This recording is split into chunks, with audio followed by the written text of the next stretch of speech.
Far so good. Okay. I can change that. No, Word is done. no, I would never do that. Every time I see those, I get hungry for spaghetti. Yeah.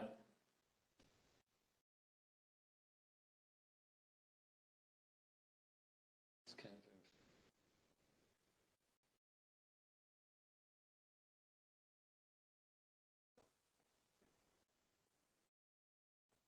Yes, short meeting.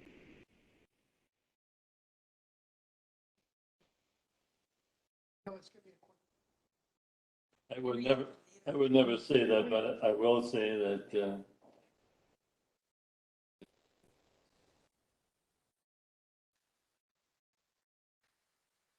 Well, now we're gonna have a meeting. no, we're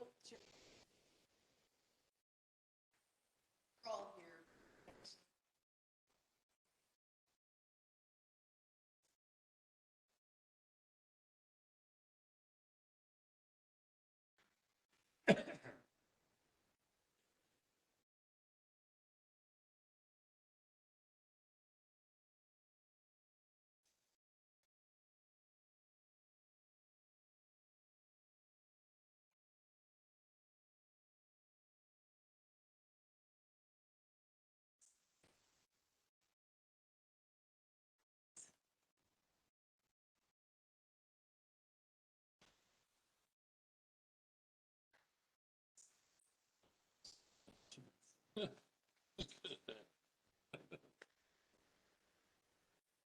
It's Google.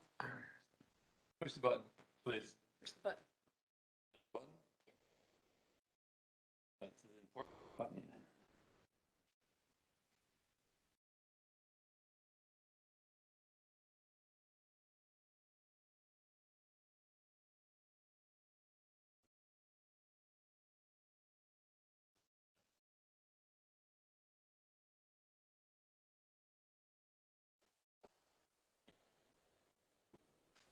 Fire online.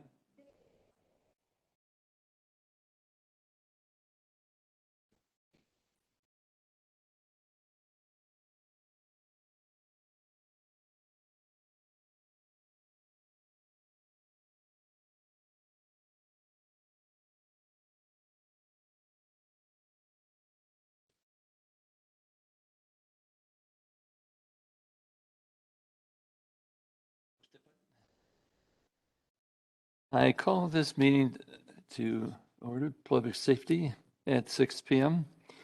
This meeting has been given public notice in accordance with Wisconsin statute, section 19.83 and 19.84, in such form that will appraise the general public and news public media, of subject matter that is intended for discussion and action. Roll call, everybody is here. Deanna, besides the two chiefs, anybody else? Very good, thank you. Can I have a motion for approval of minutes, please? I'll make a motion to approve the minutes as written. Any discussion or in regard to those motion for those two meetings? Seeing none, all those in favor, say aye. Aye. Aye. Motion approves. Now we go to the reports. Police Department, please. Hi, everyone. Hi. I wanted to give a quick update on the hiring process. We have offered a position to Officer Justin Clemens from Horicon Police Department, and he will be starting, I believe the 17th, May 17th, he will be getting sworn in. Officer Jeremy Peterson will be completing the academy next week, so he'll start his field training shortly after that. We do have some spots to fill yet. I'm going to the Police and Fire Commission to try to approve a lateral only hiring process, so I'll be bringing that back next month. As far as activity, I think our big event recently was Officer Pesh helping to deliver the baby. A couple nice letters in the report showing their appreciation for that. But if you have any questions, I will. Oh, one other thing is Police Memorial Week will be starting the 11th. The memorial again is going to be the Bagpipe Memorial, which is going to be at Slinger PD. It's a midnight event. It's going to start at 11:30 on the 13th.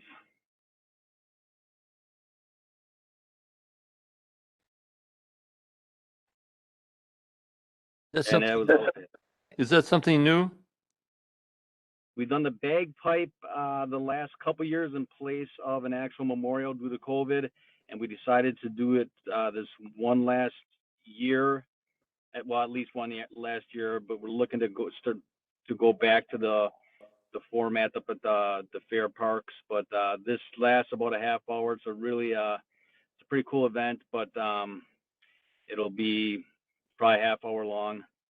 Again, it's going to be starting at 11:30 on the 13th. Not that I should assume, is that AM or PM? I'm sorry, that is PM. So PM? It's a late one. Yes, it's a midnight bagpipe is what the event is. Where is it? Slinger, he said Slinger. It'll be right in front of the Slinger Police Department. I will send a flyer over to Village Hall so that you have all the information on that. Thank you. Anything else? That is all I had. Any comments or questions for the Just a committee? question on the narcotics and the DOAs.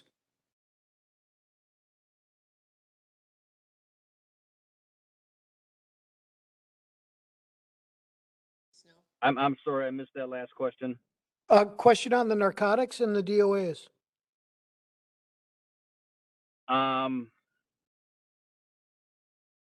I guess what specifically were you looking at? I don't have I'm trying to Narcotics, from the monthly.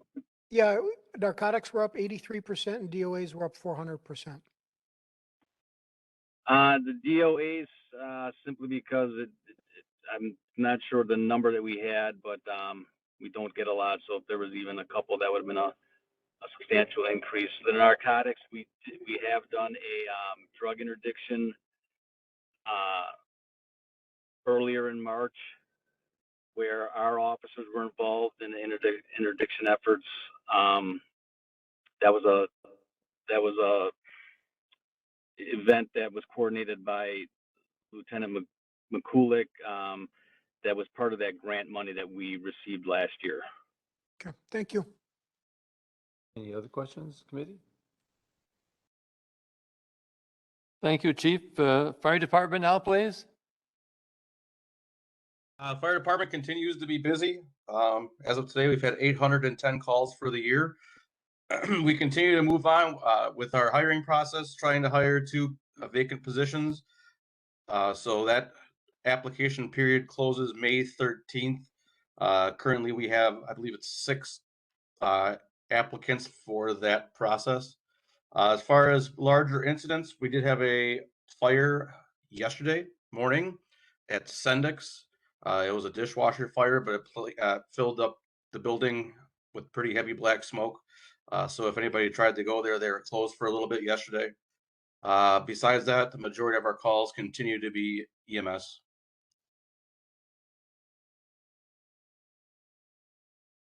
Would that be your report, John? Yes. Thank you. Committee, any questions or comments? Seeing none. Thank you both. On policy updates, we have none. Going into new business at this period of time. Faith Lutheran Temporary Class B wine license, spaghetti dinner. Motion, please. I'll second. Okay. Any questions or comments? Sounds delicious. Anything additional that they need to do, Deanna? Very good. Thank you. All those in favor, please. Aye. Aye. Motion covers. Done. Next meeting would be on June 6th, 6 PM. Any additional? At 6 PM.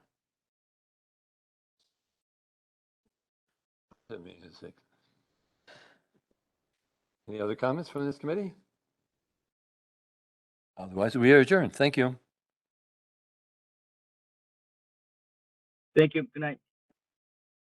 Good night.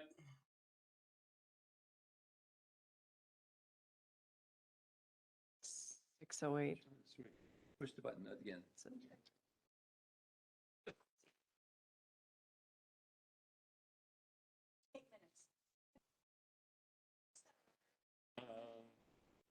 No, I think we had one that was 5 minutes. Oh, yeah, we had one item, that's right. It will be like that in June. Is that when the renewals really come into play? Take 'em all.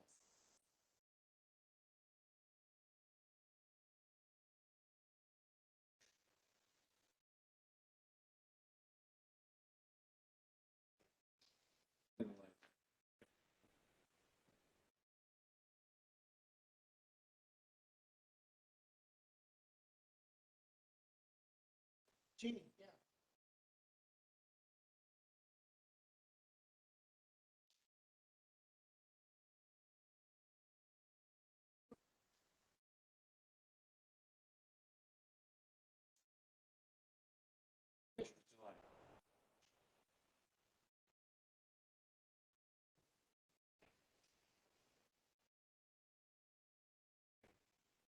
I contacted Lions. They want to know what they're going to get for it. They're giving. Should be. Well, I said it would do that. I heard you say $5,000. That's a floating number. 10. Those have a tendency to disappear.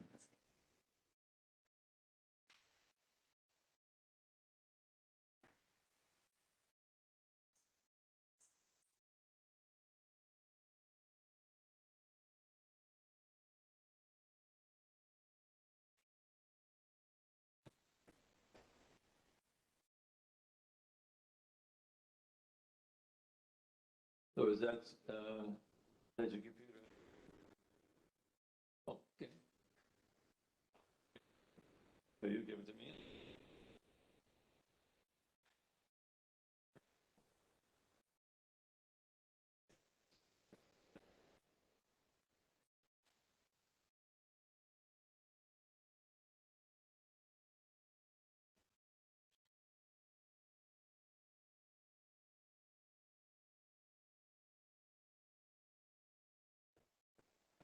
Numbers? No.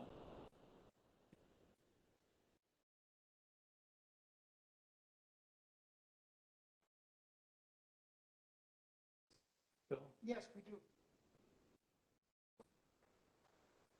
Right, that's all we Yeah. EI numbers? EIN. As in new. Well, I mean, what is? I know that. What is it?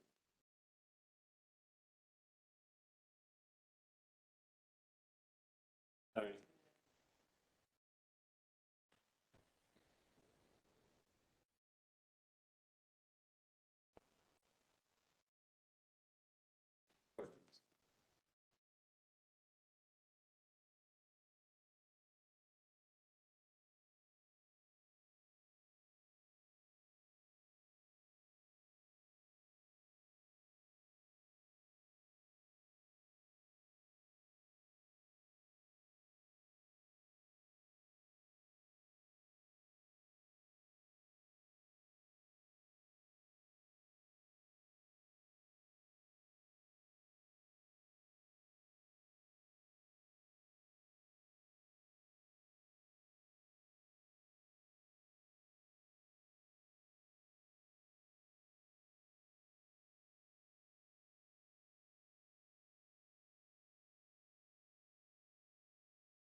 I'd like to call this meeting to order.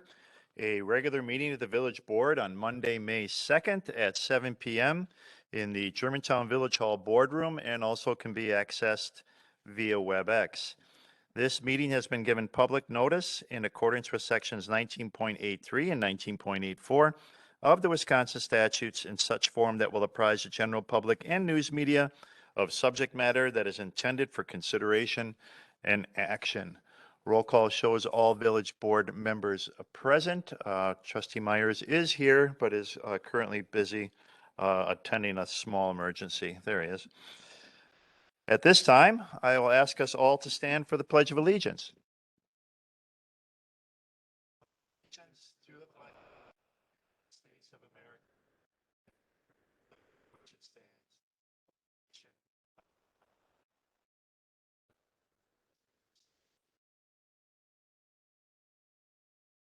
Thank you. Next item is President's Report. Just a couple things to report tonight. Had an interesting weekend. Started out on Saturday, did something a little bit different. Went to a play at the Performing Arts, not the Pavilion, but the Performing Arts Center at the high school, and they were putting on Mamma Mia. I know it's a play that Carrie, my wife, likes very much. So we went there, and it was terrific. I mean, they did a great job. The leads were phenomenal. They carried the whole show. So I'd like to congratulate the high school, the people who put on the play. It was a great presentation, very professional. The band did a great job. The performers did a great job, and we enjoyed it very much. So thank you for that. It was a full house on a Saturday night, and it was so good that you couldn't tell that it was raining as hard as it did that night for everybody else. But we enjoyed it immensely, and congratulations for putting on a great performance. The second thing is, yesterday, we went searching for the newest restaurant in Germantown. We always hear that we need more restaurants. We need a variety of restaurants. And so we have one at the old Aldo's Pizza place, Mateo's Mexican restaurant. And if you haven't tried it, please do so. It's very good. It's not your standard fare of Mexican coming off of a hot plate. It's very traditional, and a lot of good entrees there. And they've kind of redecorated the inside where it's very interesting and very informal, but at the same time very comfortable. It can probably hold large parties, and also small two-person couples can enjoy it as well. So I think they've done a great job, and we enjoyed our entrees very much. So those that are looking to support a restaurant that's in Germantown, I would be fair to say that they're the best Mexican restaurant in Germantown right now. And that would be a fair statement. All right, that's all I have to report tonight. We can then go to announcements of forthcoming events of public interest, committee and department reports, starting with committee chairs with Trustee Kaminsky. Public Works will meet in this room next week on Wednesday at 6 p.m. Okay, thank you. Trustee Rick Miller. General Government and Finance will meet Monday, May 16th at 6 p.m. in this boardroom. Okay, thank you. Trustee Myers. Mr. President, the next public safety meeting will be on June 6th at 6 p.m. All right, thank you.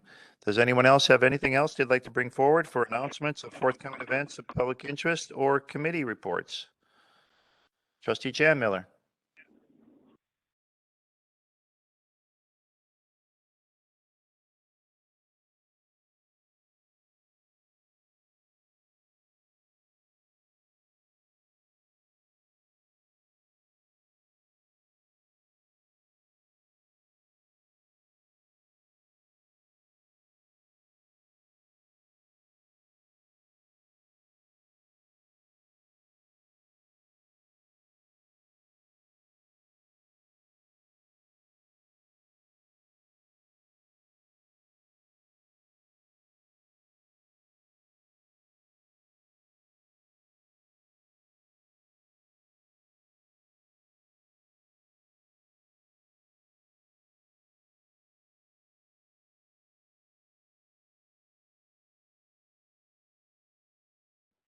What are you trying to do?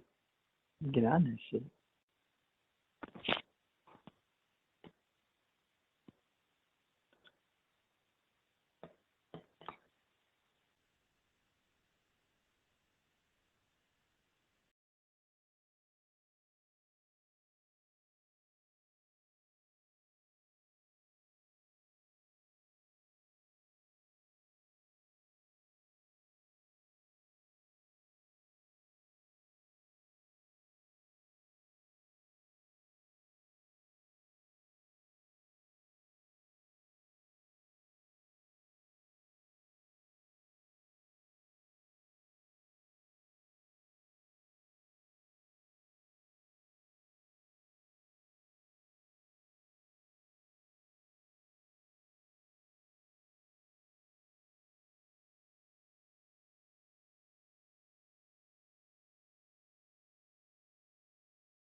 one bonus to the employees.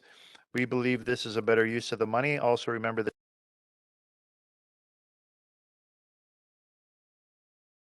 meeting, we hear the village president saying he didn't get a bonus. He had to go to work every day. So did a lot of other people have to do the same thing.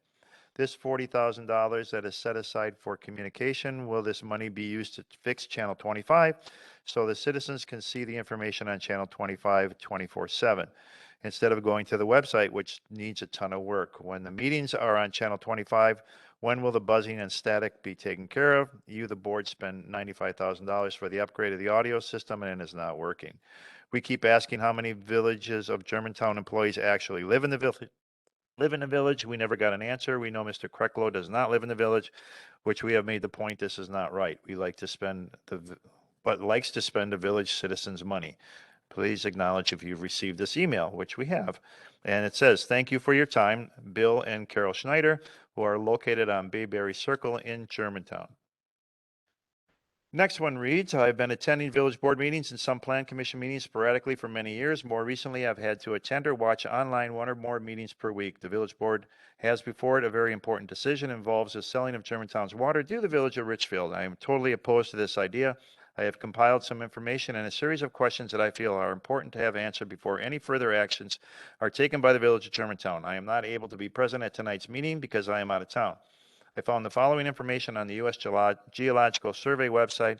Groundwater occurs in the saturated soil and rock below the water table if the aquifer is shallow enough and permeable enough to allow water to move through it at a rapid enough rate. Then people can drill wells into it and withdraw the water. The level of the water table can naturally change over time due to changes in weather cycle and precipitation patterns, stream flow, and geological changes, and even human-induced changes such as the increase in impervious surfaces on the landscape. The pumping of wells can have a great deal of influence on water levels below ground, especially in the vicinity of the well. If the water is withdrawn from the ground at a faster rate than it is replenished, either by infiltration from the surface or from streams, then the water table can become lower, resulting in a cone of depression around the well. Depending on geological and hydraulic conditions of the aquifer, the impact of the lowering level of the water table can be short-lived or last for decades, but it can fall a small amount or as many as hundreds of feet. Excessive pumping can lower the water table so much the wells no longer supply water or can go dry. With the above information in mind, it would seem that there are quite a few variables that would cause a very serious drawdown, not only to the private wells, but also in the new municipal well. This area around well 12 has been and will continue to be covered by massive amounts of asphalt and very large concrete buildings. Impervious surfaces on the landscape. The water runoff from the asphalt parking lots and roads go into retention ponds where the water seeps back into the groundwater. This runoff water contains contaminants like gasoline, diesel fuel, oils. Is there a protection in place from these dangerous chemicals that go into the ground and ultimately into the water below? Is Germantown going to monitor its well and ours for these chemicals? President Walter mentioned at a board meeting that an earthquake in Minnesota could disrupt the water flow within the Dolomite Aquifer. Could blasting near a new well cause a disruption in the flow of water below ground? Some of our nearby neighbors and disruptions to their wells after the extensive blasting in 2005 on this same site. This includes arsenic appearing in a well that did not have it previously to the blasting. Do the USGS and the DNR know that you are planning to build on land in the area near well 12, which is likely requiring blasting to develop on?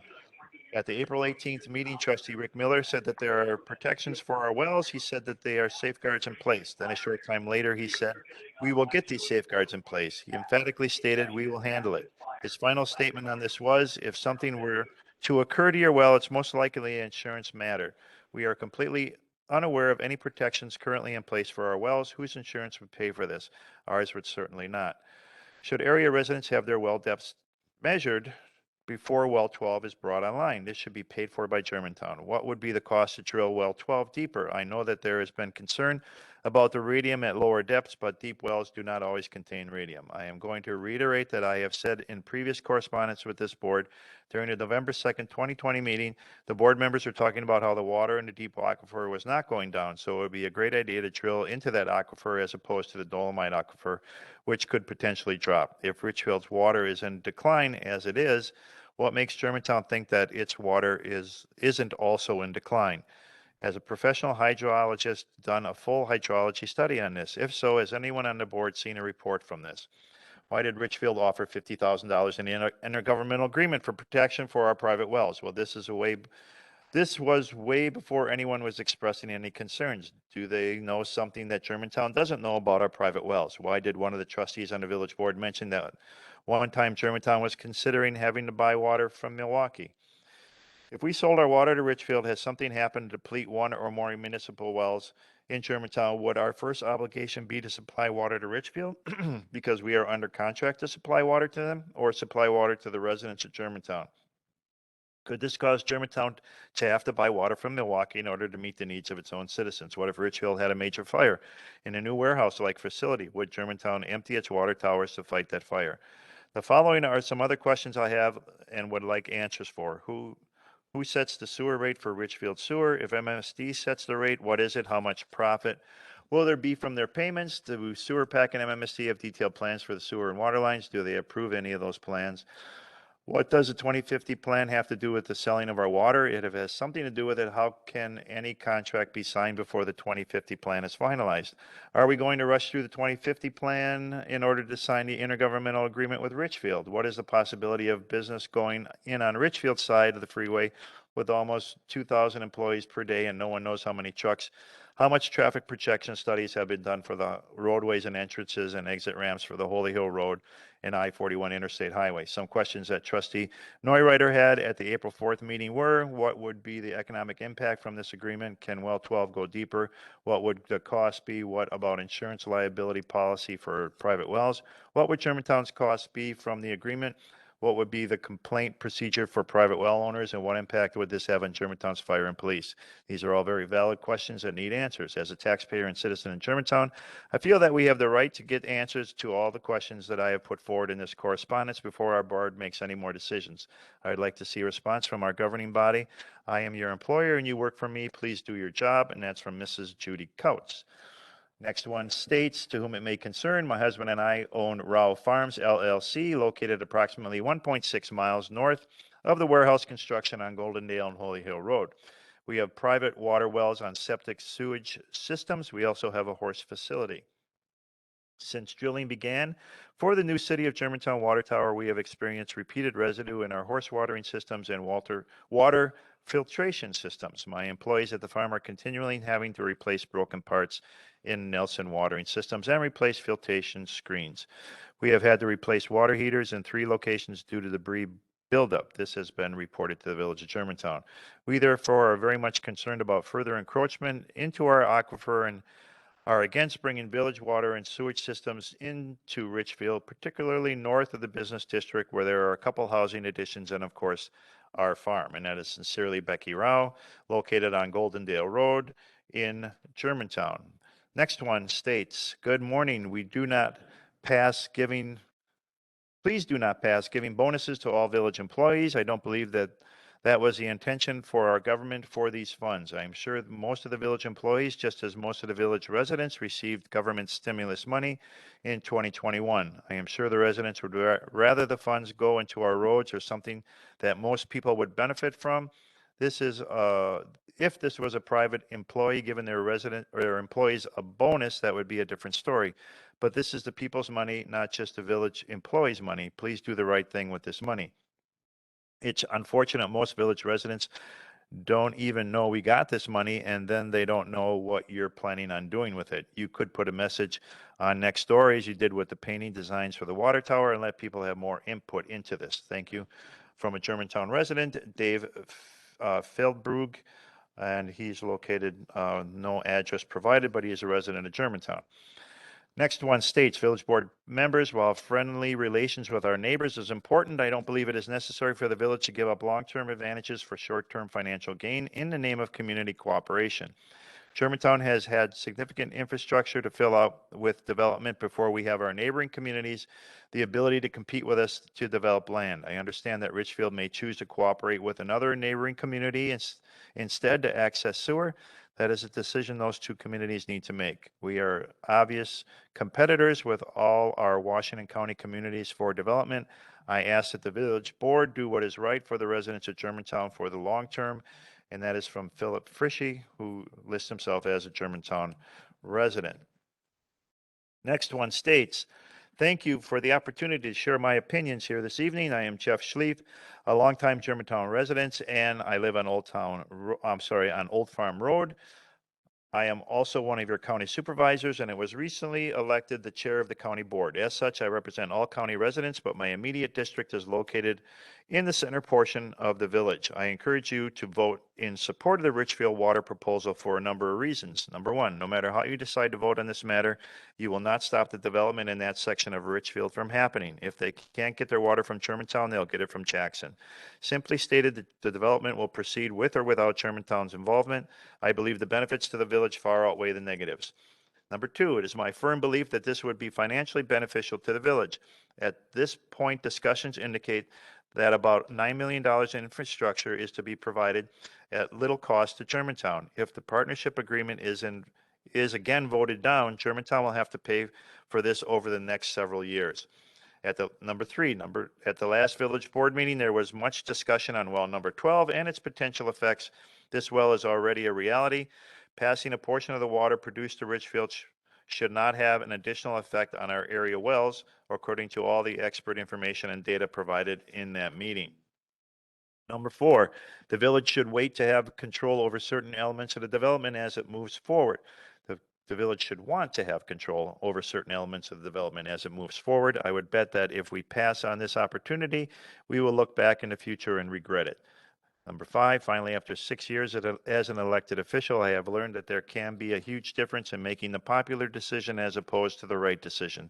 There will always be citizens voicing oppositions against any project or idea. You should ask yourself, what is the silent majority thinking? In this case, voting in favor of supporting the water project is, in my opinion, the right decision. And that's thank you from Jeffrey Schleif, and he is the county board chairman living on Old Farm Road. Next one is, hello, I am writing to encourage the board to vote no on the Richfield Germantown water and sewage proposal. This is not only about protecting private wells of Germantown residents, it has many effects in our community as a whole.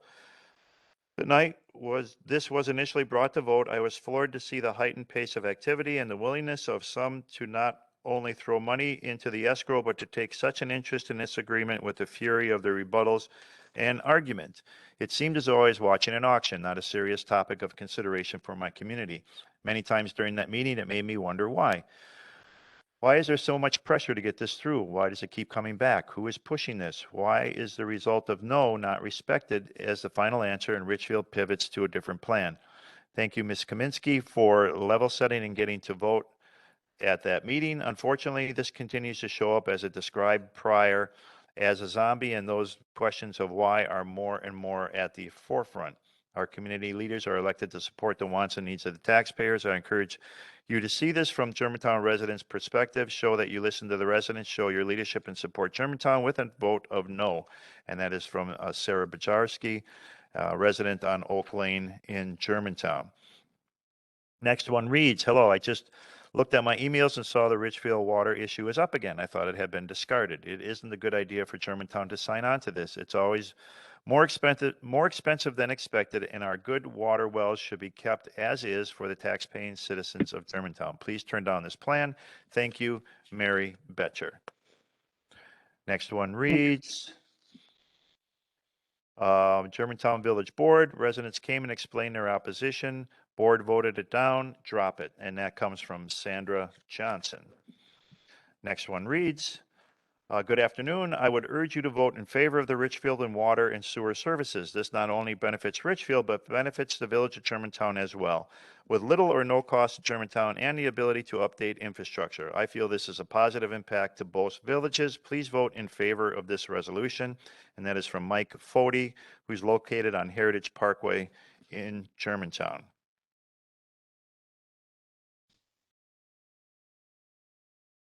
And that's what we have for communications in regards to citizen input and public appearance. Now, is there anyone in the audience that would like to come forward for citizen input or public appearance at this time? If you would, please come to the podium and state your name and your address for the record. Thanks. Good evening. This is Melanie Smythe. I live on Cedar Lane in Germantown. Is it possible to be in two places at one time? Yes. Last week, while I attended the Plan Commission meeting, a neighbor of mine read my comments at the school board. The comments covered the current development projects that are being presented in the Plan Commission sessions, and my suggestion that the school board request frequent reports of Plan Commission activity. The reasons for this are that there is a time conflict and people cannot attend both meetings. The potential for TID dollars being directed away from school operations and the proposed housing at County Y will likely bring more school-aged children to the district. As an aside, I'd like to commend Steve Krecklow for going to the school board meeting and responding to the school board questions about this subject. The school board has been making progress over the last few years in coming out of the construction overruns, thanks to their finance director. They have no appetite for having to borrow or entertain another referendum, and they're not able to do that. They are at max capacity. The passion he experienced at that meeting reflects these things. Why do I mention this? Because as a village, we should be looking at development activity at a 50,000-foot level. We tend to look at things piecemeal. However, everything is interconnected. A complete, open, and thoroughly understood comprehensive plan is the foundation for sound community decisions. This includes financial, social, as well as land use issues. One thought, why not have a planning session at the school board? They interact with hundreds of people who are affected by the 2050 plan. It's a built-in audience. To reiterate, the 2050 planning process has been compromised by a single focus on only one approach in the rural residential area. A proper planning process presents all options when information is offered in its entirety, without bias or prejudice, with enough time to review, digest, and comment upon by residents. The promotion of conservation subdivisions has no place within the planning process. It may be part of a policy, but it cannot be discussed to the exclusion of all other possibilities in the comprehensive plan. Unfortunately, that's what's happened. Fortunately, this error can be rectified as long as there are more meetings. Here are some ways.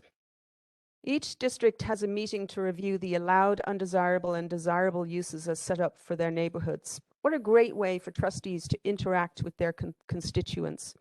Present all land use types and ask people if there are preferences, with the reminder that we all have property rights for selling and buying. Discuss buffers and transitions between industrial and housing, with emphasis on the difference between houses there first or thereafter industrial. Present the financial economic goals for the village and where different development approaches might take us in 2050. Currently, at 13% industrial, how much more should we allow to grow in this area, if at all? Discuss what is the correct ratio of industrial use to housing, to commercial, to green space, and agricultural. Release the standards for development goals and priorities for the community to review and comment upon. We have not seen those yet. When do we discuss how much more of an emphasis should be spent on historical preservation? All of these things could be woven into a series of panel discussions, which might be a novel way to review and have the opportunity to go through some of these items.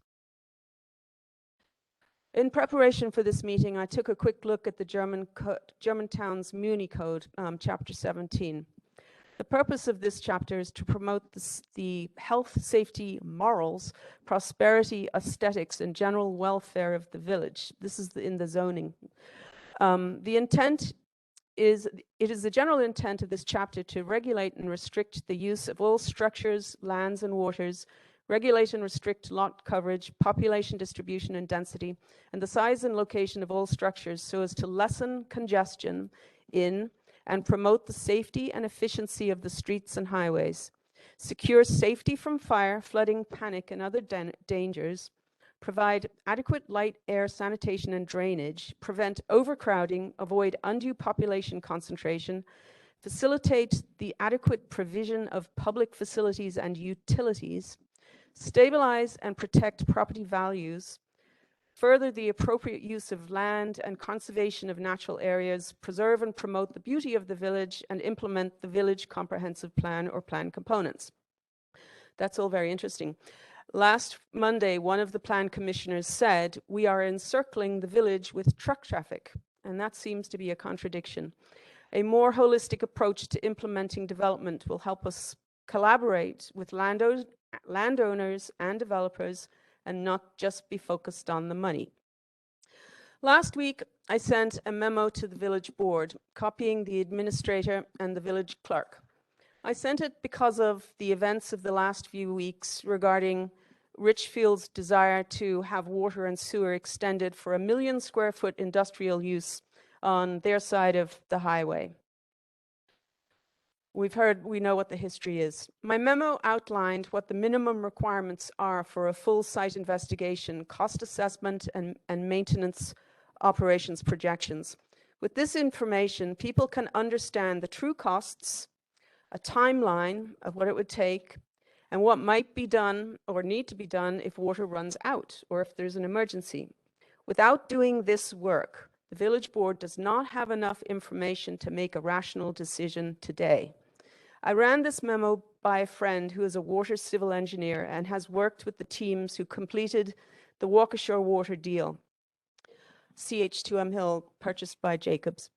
His comment was that the contents of the memo are a minimum. He also said that generally principles in water engineering these days is for municipal wells not being desirable, and that states are moving towards discouraging wells and promoting more reliable sources to preserve groundwater. And this, in our case, that would mean getting water from Lake Michigan. Trustees and board, if you do take the IGA off the table tonight and vote for a referendum on the water sewer extension based on the timetable previously discussed, the staff has only 5 to 6 months to gather the information and provide it to you and the voters. You may need to reconsider the timing of the referendum. The items in the memo include a summary, work done to date, the overview of the proposed agreement, a full site investigation plan with pro forma required and what's needed, what goes into that. It also includes items that need to be generated. There are 17 of those studies that need to be developed, including the pro forma. And then meetings with jurisdictions of authority from MMSD, the Sewer PAC, PSC, DNR, DHS, YDOT, Railway, Washington County, LWM, public meetings as required, and the school district. And then it talks about negotiating a fair agreement. You can't negotiate a fair agreement without having all the information. You can't vote on an agreement without knowing if the $9 million is a true number or not. You don't know that. It's someone's number that is a educated guesstimate, but it's not an actual final number. If you do take the IGA off the table and vote for the agreement to go through, you will be committing the village of Germantown to unknown financial obligations. The potential of this to go wrong without doing any due diligence is high. Explain that to your constituents. And besides constituents, how will the PSC view what is likely an abuse of discretion and poor judgment with none of the proper due diligence completed or even considered? Thank you. Thank you. Is there anyone else that wishes to come forward for citizen input or public appearance at this time?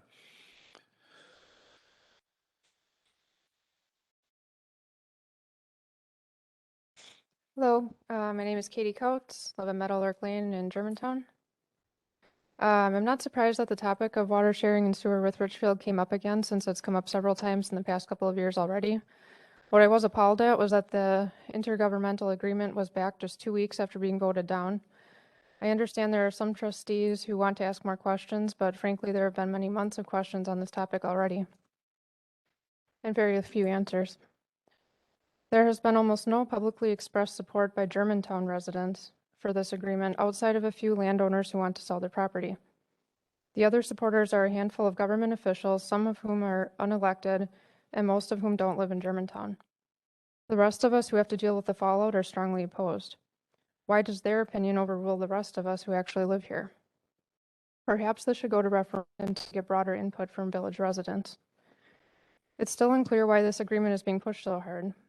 It does not seem like a good financial option for the village, as the amount Richfield would be paying would be a drop in the bucket in relation to the overall cost of the aging water and sewer system. In addition, this IGA could leave the village open to lawsuits, as has happened in the past with water sharing agreements with Menominee Falls. Can Germantown wells handle additional use if shared with Richfield, and especially if development expands there in the future? We have no control over how much Richfield expands and whether a future Germantown board would vote to increase sharing beyond the current agreement.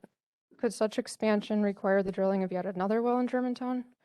We don't want a situation where we would need water from Milwaukee. Further, I and many others in both communities agree we do not want water sharing to lead to an Amazon facility in the area. I know Germantown has no say in what development happens in Richfield, but we can deter a place like that by not making it easier for them by giving them our water. The impacts on traffic, schools, police, fire, and many other areas are less than desirable. In addition, private well protection for residents near well 12 needs to be in place before any further consideration of the IGA with Richfield. The reason these two issues became linked is that most residents in the area had no idea well 12 was in the shallow aquifer because that was never brought to a public hearing. We were told years ago that it would be a deep well. The change in plans was not advertised to the public.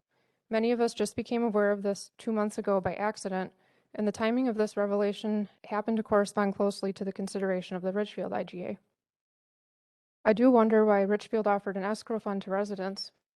Do they expect the water sharing to cause a problem for private wells?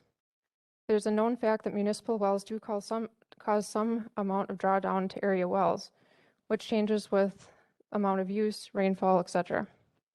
This is further known to potentially cause arsenic to get into private well water.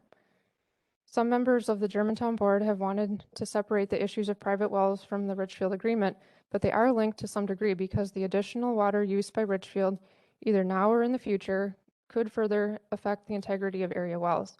Of course, this is a problem regardless of what happens with the IGA, but I think adding Richfield to the water demands could make it worse. Has the village looked into whether the private well impact could be eliminated by well 12 being drilled into the deeper aquifer? Over the past several years, the village has created a need for more municipal wells by continuing to push development and at a high speed. Conversely, I've heard some board members argue recently that we need more development in order to fund the expansion of the water service area. These two problems have caused each other, and cutting back on both development and the extension of the water service areas could rectify both issues. At the April 18th village board meeting, a trustee asked what we need in place in order for the IGA to move forward. Why does this need to move forward at all? Another trustee said he was certain this will go through at some point. Why? The biggest question with all of this is why in a representative government where the trustees are supposed to speak on behalf of the majority of constituents, do we have to argue with some of you about this at all? We've given you our concerns and our wishes, and that should be enough. Having a dialogue is very important to try to reach an agreement, but in the end, what the constituents decide on is what the board should honor. I'm asking you to vote no on this IGA. Thank you for coming forward. Is there anyone else that wishes to come forward for citizen input or public appearance at this time?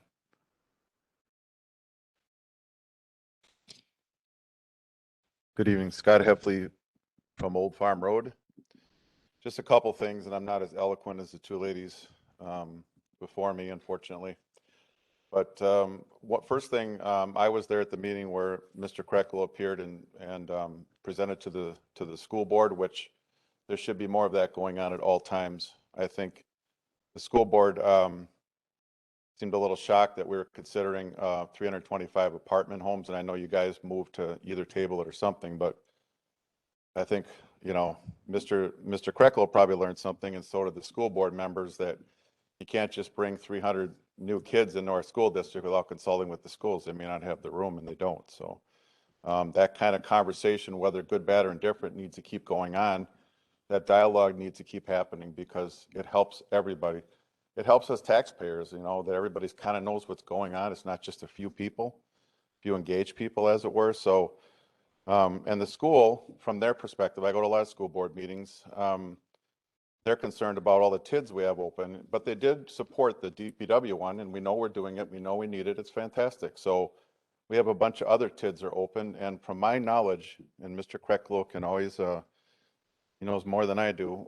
We won't get, the school district won't see any money off the TID that closes the soonest, which I think is 28 or 30. So somewhere around there, it takes 6-7 years to turn on property tax dollars to help fund whatever the school's trying to do. So, you know, we can open TIDs all we want to help development, but at some point, you know, you got to shut those down and turn on property taxes. And I know that the school gets the majority, I get that, but they need it for operations too, you know, going forward. So that was that part. And the other part is on the sewer and water.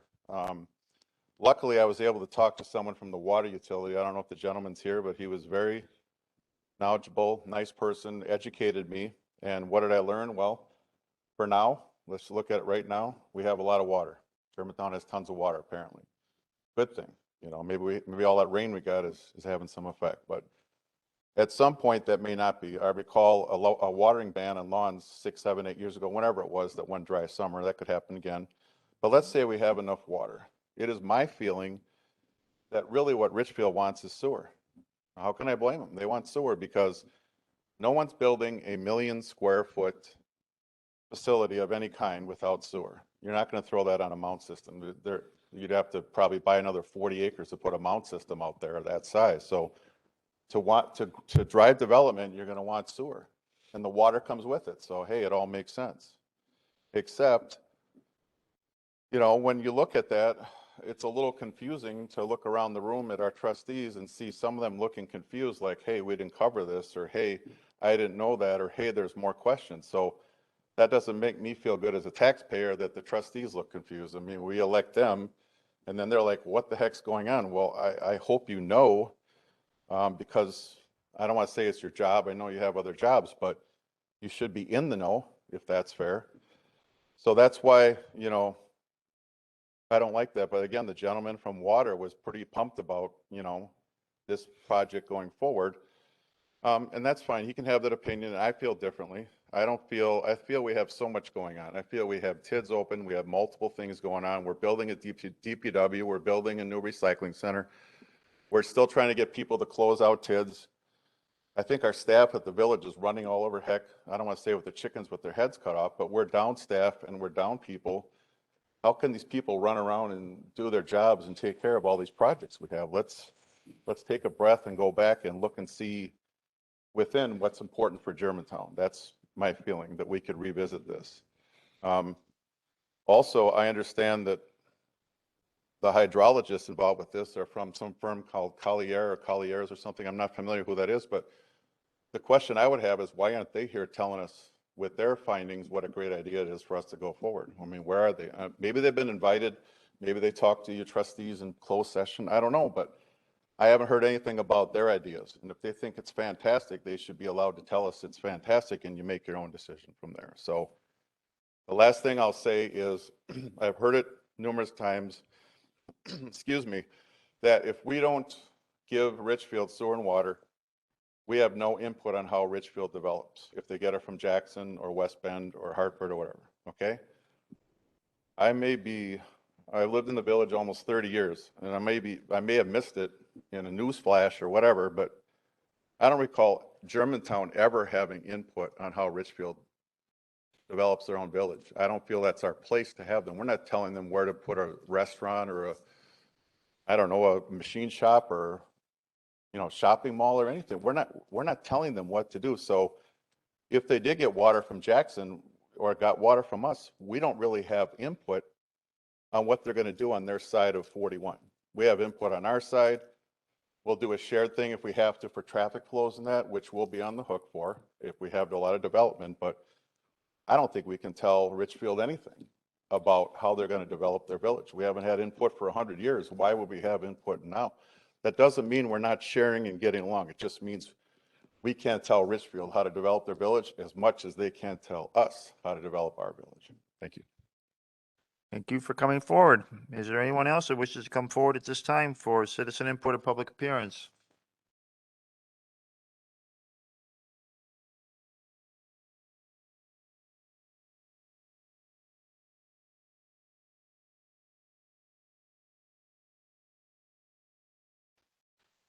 Good evening, and excuse me, and thank you for the opportunity to express my opinions here this evening.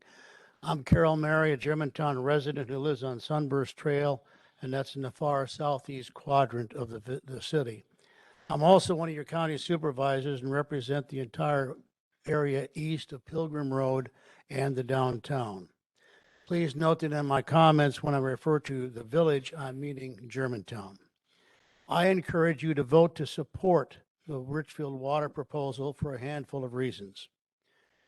No matter how you decide to vote on this matter, you will not stop the development in that section of Richfield from happening. If they can't get their water from us, they will get it from Jackson. Simply stated, the development will proceed with or without Germantown's involvement. Which leads us directly to my second point. The village should want to be in a position to have some control over certain elements of the development as it moves forward. I'm afraid that if we turn a blind eye to this, we will look back in 6 months or 6 years and say, I wish we'd gotten involved. It is my understanding that this will be financially beneficial to the village. I feel we should not look upon this as a competitive situation. Germantown and Richfield truly are the gateways to Washington County, and we need to work together and not be adversarial. We need to cooperate to control the growth that is going to come to the Highway 45, Interstate 41 corridor. Working together with Richfield and the county, we can manage a unified growth. We do not want or need a hodgepodge that will become an uncontrolled development. In that regard, one of you told me when I talked to you this last week that you were concerned about the potential for increased burden on fire and police protection that could come with the expansion. That's going to come no matter what you decide on the water proposal. Simply, we cannot stop the expansion and growth that is going to come to the village and to Richfield. But you can plan for it, and you can have a say in how the development works. Finally, after 4 years as an elected official, I have learned there can be a huge difference in making a popular decision as opposed to the right decision. In this case, voting in favor of supporting the water project is the right decision. Thank you. Thank you for coming forward. Is there anyone else that wishes to come forward at this time for citizen input or public appearance?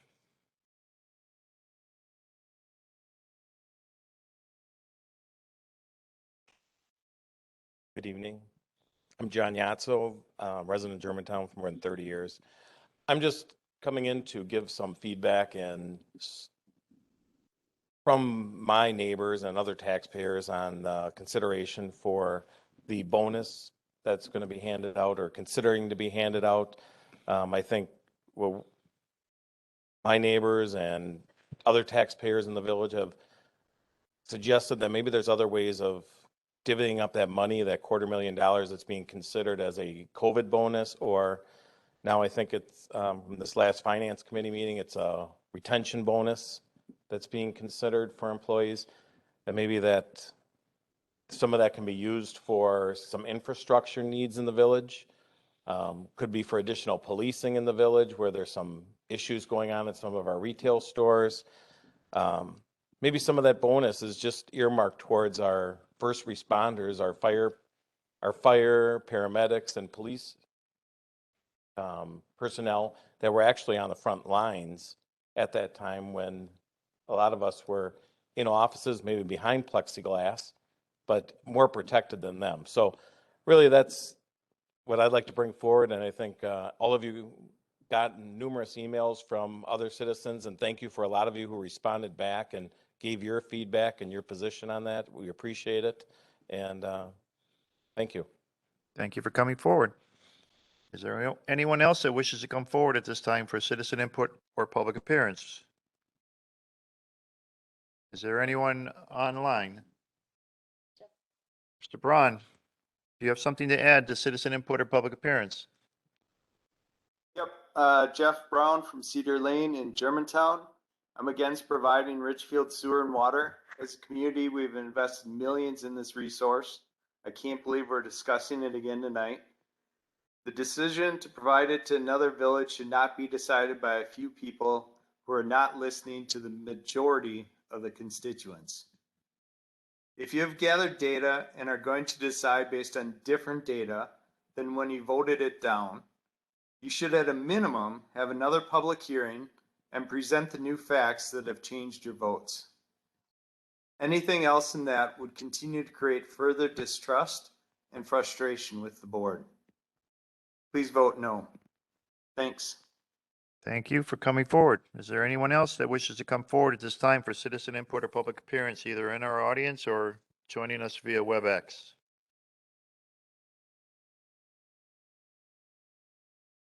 No one else? We then can go on to the next item, which is consent agenda. Board? Make a motion to approve consent agenda items A through C as presented. Second. Motion made and seconded to approve consent agenda items A through C. Is there any discussion on that motion to approve? No discussion? Roll call vote, please. Trustee Baum, Aye. Trustee Myers, Aye. Trustee Hudson, Aye. Trustee Kaminsky, Trustee Rick Miller, Aye.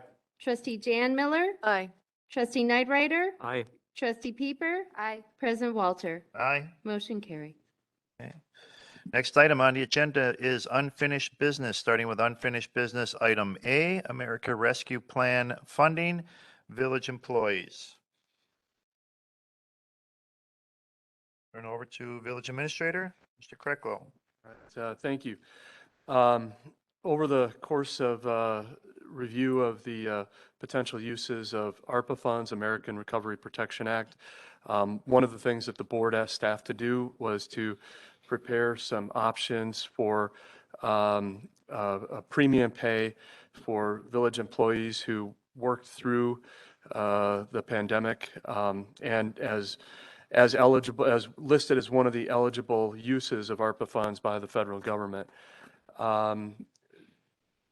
About a month ago, actually 2 months ago, the village board in an initial planned distribution of ARPA funds did set aside $250,000 for that purpose and directed staff to work with general government and finance on the detailed implementation of how to utilize those funds for the premium pay. That was considered by general government and finance at their last meeting. There is a memo included in your packet tonight that includes premium pay bonuses for full-time employees, as well as some scaled versions for part-time employees as well. I guess one of the comments that I would, or a couple of the comments that I would make as the board considers this is again, I think the purpose or the reason that the board brought this item forward and asked staff to work on this proposal was related to retention. One of the goals that the village board set for itself and for all of village staff for 2022, and recognizing the high levels of turnover that many employers, including the village, are currently facing through retirements and as people seek higher wages, as well as the contribution that village staff made over the course of the pandemic. The other thing that I guess I would say, and this was a question that was asked during general government and finance, is, we are, as staff, we're recommending that part-time employees are included in this on a prorated basis. We do have employees who in a variety of departments who are not full-time employees who did make significant contributions, and that ranges from park and rec staff who staffed the kinder club activities, and through many of the more difficult times when a lot of other daycare options for parents were closed down due to COVID. They were showing up every day with masks on, with the kids having masks on, dealing with difficult situations. We have election workers who, you may recall that first election in April when everything was shut down, and we had a lot of elderly, and I'm almost including myself in that category, but at-risk poll workers who were, went to Germantown High School, were dealing with a lot of uncertainty and concern. I think set aside some of their own health concerns in order to serve the public and in that election capacity. We have library workers who, in spite of everything being shut down, came in, worked very creatively to come up with take-home packets that people could come pick up at the library and take and utilize, that when their kids were home, school was canceled, and they were looking for something to do, that was available. And I could go on down the list, and I know there's a lot of village employees who are listening tonight, and I don't mean to forget anyone. I certainly don't want to overlook the contributions that the police officers and firefighters made. I think those are pretty obvious and should be well understood. And while I know there were a lot of others who worked for private employers who also sacrificed a lot during the COVID-19 pandemic, I think the village board was right in looking at this and as an option, and I hope it gets your support tonight. Board? Trustee Kaminsky. I do support this. It did take me a little bit of time to get there, but for all of the reasons that Mr. Krecklow has just described, police, fire, library, the child care. I mean, truly, our village never was closed a single day during COVID. Now, I too have a job, and I had to go to work every day for 90 days, practically straight, because some people didn't go to work and took advantage of that plan where they could stay home and get paid. I think it's important for government to be available to our constituents, and for us to be able to step up and do that during the time of COVID, I think was very important and does deserve to be rewarded to some degree. I would like to point out, because most people don't know, that we reduced this amount of money dramatically from what was in the initial budget, 6 weeks ago, 5 weeks ago? And I am comfortable with where we're at. The only thing I would ask is that we do consider people who have retired during that time frame, because they also contributed greatly, and we have to figure out a way to be fair to them as well.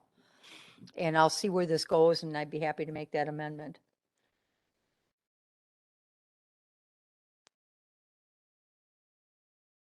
Mr. Nyrider. Trustee Nyrider, I'm sorry. Thank you, Mr. President. I don't disagree that the employees here, as millions across the country, made an effort to work during this time. I think I expressed my views at GGF. I cannot support this. Doesn't mean I don't support the employees here and the job that they did. I thank them for the effort that they gave. When I look at the categories here, I think that first of all got me, 30 hours, 20 to 30, 10 to 20, 5 to 10. I was more, at one time I thought we were just going to go full-time, part-time, or at least managers full-time or part-time or whatever. But to bring this through like this, we're going to miss people. And, we're going to get the kind of things that we had this evening with one employee. And I certainly support, her coming forward to ask. But I personally, the amount of money, the $250,000 for the needs that we have in Germantown at this point in time, I just cannot support this. Trustee Myers. Motion to approve. Motion made and seconded to approve the American Rescue Plan funding. For discussion, I do have one communication to enter into the discussion. It was received today. It's to all the village board members and Administrator Krecklow. And it regards the village board agenda for unfinished business item A, American Rescue Plan funding for village employees. And it states, as a recently retired full-time employee, January 14th of this year, I am asking for your consideration to be included under the full-time number of employees listed for the one-time bonus on the chart being presented for the above topic this evening under unfinished business item A. as discussed at the April 18th, 2022 General Government and Finance meeting. It was disclosed the number of employees listed on the chart presented did not include employees who have since retired during the pandemic timeframe. I had been a dedicated full-time employee for 26 plus years who was working at the Village Hall during the COVID pandemic during the year of 2020 and the year of 2021 when American Rescue Plan funding was received by the village, and that is respectively submitted by Janice Wick, who is the retired Public Works Administrator Secretary. Further discussion? Trustee Kaminsky. I'd like to make an amendment to include, to have the village include people who have retired during that time frame and come up with how they might be a part of that plan. Second. Motion made and seconded to amend. Clarification. Trustee Ball. So are you raising the 250 to another number, or are you changing these numbers to stay at the 250? Stays at the 250. Trustee Myers. How many retirees do we have, Steve, please? Would fall into the situation.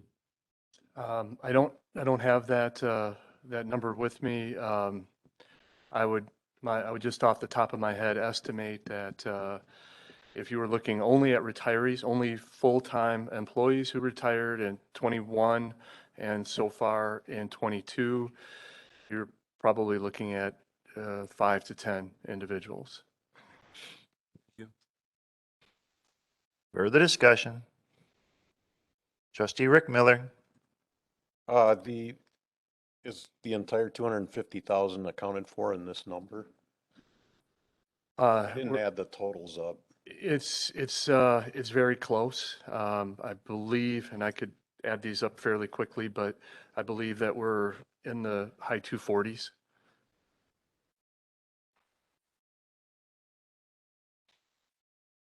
So the amendment was to include anybody retired. I mean, I know we're probably gonna have to come up with a plan, but I would say if it's prorated by the month starting March 20 and how many months that they served in that time frame until the end of 21, that would be a fair assessment and how to distribute that.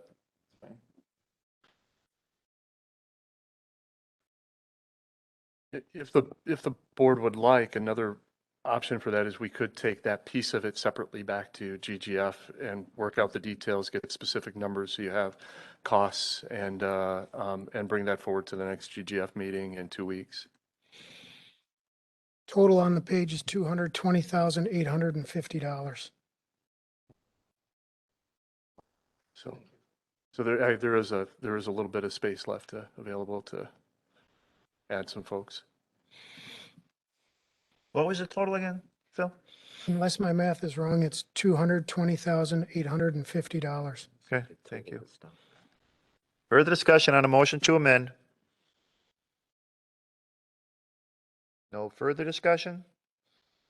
We'll do a roll call vote on that, please. Trustee Kaminsky. Trustee Myers. Aye. Trustee Baum. Trustee Hudson. Nay. Trustee Jan Miller. Aye. Trustee Rick Miller. Aye. Trustee Nightrider. Nay. Trustee Pieper. No. President Walter. Aye. Motion carries. Further discussion on the motion to amend? Or other directions as offered by the village administrator, Trustee Jan Miller? Mr. Krucklow, you'll get back to us as to how many retired people there are Yes. at GGF? Okay. Yes. So is it the, And then we want an exact number. We have the 250,000 dedicated for it at this point. so are you looking to vote on this to figure out what that number is, or are you looking to figure out that number to vote on this? We don't know yet how many people it will be. Right. until So it are goes we to looking to GGF. vote on this to find out what that number might be for a grand total, or are we looking to get that number so we know when we vote what the grand total is? Doesn't matter? Just get the real number and then we can vote on it. Okay. So we need a direction of where to go with this motion. Trustee, you still have the floor. Could we send it back to GGF and get Yeah. the, You can put it up for a motion to see if the board would agree with that as an amendment. I'd like to amend the motion to take it back to GGF Second. to And find with- out exact. Within your motion, are you looking to postpone it or to table it? Well, you put it back, but you can go either direction. You can postpone it to put it back in GGF, or you can table it to put it back in GGF. One allows discussion and one does not. Discussion. So you're looking to postpone it. Postpone it. Okay. That is your motion, and Trustee Myers seconded it? Yes. Okay, motion made and seconded to amend it to send it back to GGF to come up with a final number that would include the retirees and the number of. Right. Discussion on that motion to amend. No discussion? All those in favor, please say aye. Aye. Aye. Opposed? Opposed, raise your hands. 2 opposed, motion carries. Next item under unfinished business is item B, intergovernmental agreement with the Village of Richfield for sewer and water services. For this tonight, we have a presentation from the village administrator that helps to answer the questions that were received, whether it be via email or submitted to him or put through as part of the board meetings. So I'll turn it over to village administrator. Thank you. And I'll be leading through the presentation this evening. This was information that was pulled together with the village attorney, the director of public works, the community development director, and they are available to answer any hard questions that come up that I'm not able to expand here on further. And I'll just also, for background, indicate we did receive a lot of questions in from the trustees, so I do appreciate that. There were, I believe, over 80 questions that we received. There were quite a few of them were duplicates, so we did combine them, try to organize them into a comprehensive presentation. I don't mean to interrupt, but is this going to be posted publicly for all the residents to see? Yes, yes. Will that be? We'll post it in the morning. Where? Oh, on the village website. We'll post it on the village website. We can also put a link out on Facebook so that it's a little bit easier for people who follow on social media to find it. If I could request that you do that. There is, actually, since you did mention that, there is some other information that's available in the presentation. We refer to a study that was done by Economic Development in Washington County on the economic impacts of the proposal that's on the village website. We put that on there today. We also have some more detailed questions from the village attorney that we can place on the website. There were some questions related to the existing agreement that the Village of Germantown has in place for sewer and water services with Menominee Falls. That's an agreement that was originally approved by the villages in 1992 to serve the Bancroft area, the commercial area of County Line Road, near Pick and Save, some of the other stores in that area. The average volume that was provided was about 37,450 gallons per day. There were no volume limitations, and Menominee Fall customers paid the same rate as Germantown customers for sewer and water. That service was transitioned back to Menominee Falls, well, not back to, it was transitioned to Menominee Falls service in 2021. That original 1992 agreement was amended by the two villages in 2018 to add the Grace Church, Grace Commons area to the area that the Village of Germantown is servicing. That includes the significant retirement home that is under construction and development. Currently, there is 4,700 gallons per day on average being used by that area, but it is not fully built out yet, and we anticipate that ultimately the usage there will be significantly higher. That agreement does also, that amendment also does not include any volume limitations, and Menominee Falls continues to pay the same rates as Germantown for both sewer and water. There is no expiration date on the IGA, and Germantown does not receive impact fees from customers connecting. I just want to jump in because as I looked at this slide before and thought, oh, it makes sense, and then I realized that we have enough new people on the board that they may not recall. So I just want to jump in. That 2018 amendment, you heard Mr. Krecklow discuss the fact that Bancroft area is largely not served by us anymore. That 2018 agreement is why that took place. Effectively, when Menominee Falls came to us and said, Grace Church is looking to do a significant senior living facility on their site, we had concerns about capacity and whether or not we would be able to provide the level of service that they would need on top of what was being provided already at Bancroft. And so that agreement in 2018 was really designed to offset that so that the Bancroft stuff came off of our system, which would allow us then to have the capacity to handle the Grace Church stuff. So not part of what the slide there was, but I think that that's important information to have nonetheless.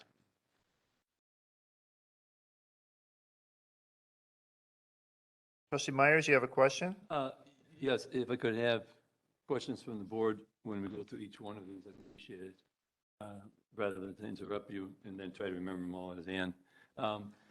You said that is not fully developed right now. Is that correct?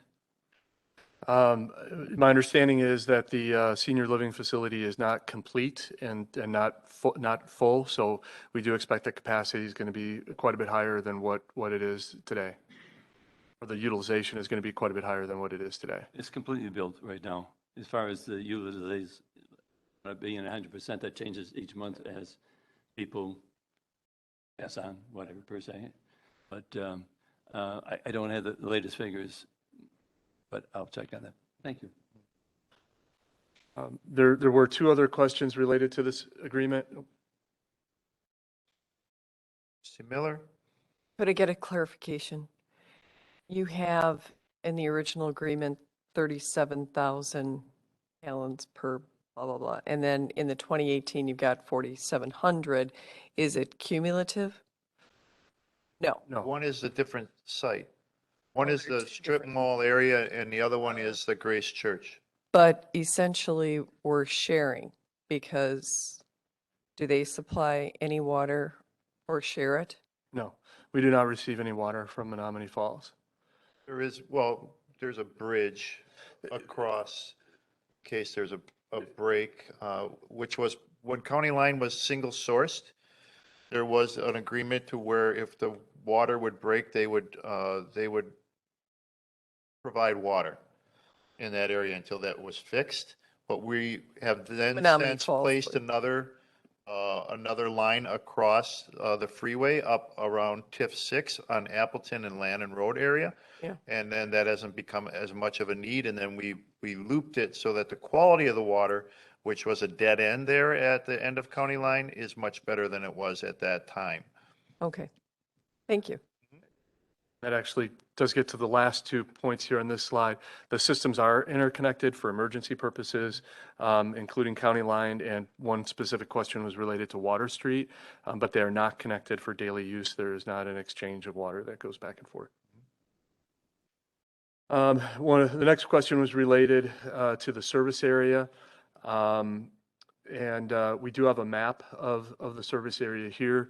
I think this is probably the easiest way for individuals to see the area that's being served. It is from Holy Hill Road on the south.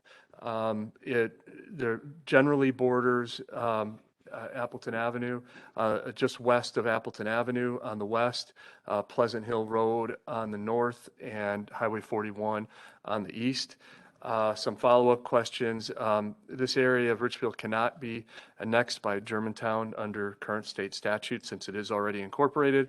There's also a question about whether or not additional areas of Richfield east of the subcontinental divide should be added to the agreement. And while technically that is a possibility, there are some limitations to the sewer and water service that would make it, from an engineering perspective and a logistical perspective, probably unfeasible to significantly expand the area of service to include other parts of Richfield, east of the Subcontinental Divide. The next, so there were a series of questions related to the Rockfield shallow well decision. So as Director of Public Works for Tyjic has presented in some detail during the drilling process, we did find a large amount of water in the water table at about 400 feet, which was significantly shallower than what was initially planned. At that point, the drilling did stop, and that information was submitted both to the hydrogeologists that the village had under contract, as well as the engineers we had under contract. They reviewed it, presented that information to the DNR, where it was reviewed by DNR hydrogeologists and engineers. There was additional testing that took place. I won't get into those details unless the board would like, but it has been described here. The determination of both the village contractors as well as the DNR is that while there's you can never say that there's no risk of impacts on residential wells, but the risk of impacts on residential wells from that 400-foot well that was finally approved by the DNR would be very unlikely to have any impacts on residential wells nearby in Germantown. That change from a deep to a shallow well required a contract amendment that was presented to the Public Works and Highway Committee, consistent with processes that are set by village ordinance for those types of changes. And it was approved by the Public Works and Highway Committee and the village board.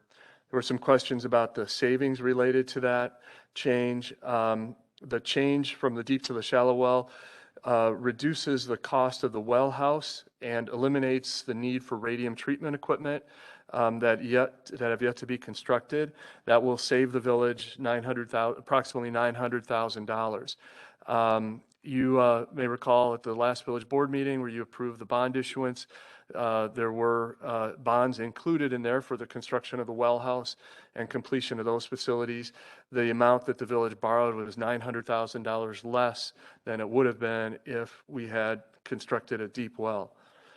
In addition to that, the change from the deep to shallow well reduced annual operating expenses in the water utility by an estimated $62,000 when the well is operational.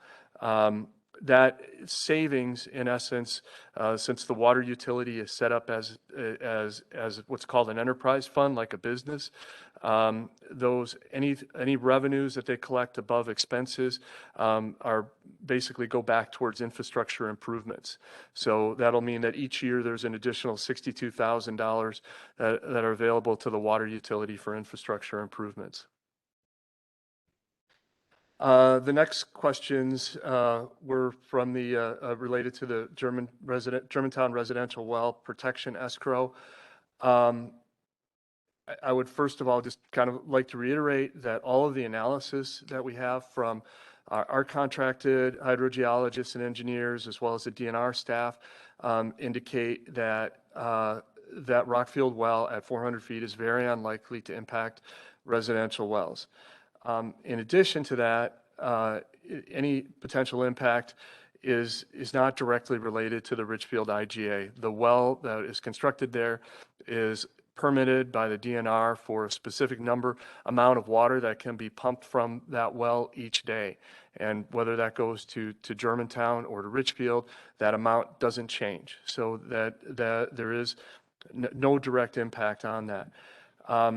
However, since there were some concerns that were raised, Village of Germantown staff did raise this during negotiations with Richfield and asked them to contribute to an escrow account, which would be available in the event that there were wells that were impacted. There have been some questions about number of houses that are detailed, that would be included. If that radius were set at 1 mile, there would be 83 houses covered. If it's set at a half a mile, there would be 42. The arrangement in the current IGA takes not quite a circular approach, since that cuts either the half mile or the 1 mile radius does cut through some neighborhoods and could lead to some, I think, things that maybe don't make sense about one neighbor being covered as part of this or protected and the next door neighbor not being protected. So instead, the IGA includes a shape that does include all of nearby neighborhoods that if there would be an impact would be most likely to be impacted. And at this point, the agreement would include $100,000 from Richfield and $100,000 in Germantown in that escrow. Another question was, is that enough to cover? I think that if you ask staff, based on the information we have on the testing, we would say that yes, that is enough, and in all likelihood would be more than would be necessary, but we can't guarantee that. We don't know that for sure, and neither do the experts that have looked at it. The final question was whether or not we could purchase insurance coverage. Our current insurance would not cover this cost if it did come up. And while you can basically tailor insurance policies to cover just about anything, it probably in this case would not be very cost effective to do that. I just wanted to jump in too, because we heard, I think, two folks this evening raise the concern. I just wanted to make it clear that one of the reasons that Administrator Krecklow and myself fought to include the escrow protection was because by the time we got to the point we were negotiating the agreement, the concerns of the private wells was something that you folks had already brought to us. This was not something that Richfield volunteered because they're worried about impacts to wells because of what they're doing. Quite the opposite. They actually fought fairly heavily initially to include any sort of protection in the agreement because they just don't believe that it's necessary. And so this wasn't something that was, perspective on Richfield's part. This was something that we were reacting to concerns that the board, you folks, raised as we were then negotiating the agreement. Trustee Jan Miller. The IGA that I read, the original one, I don't know if it was the remake, the contribution from Richfield was 50,000. And now it says 100.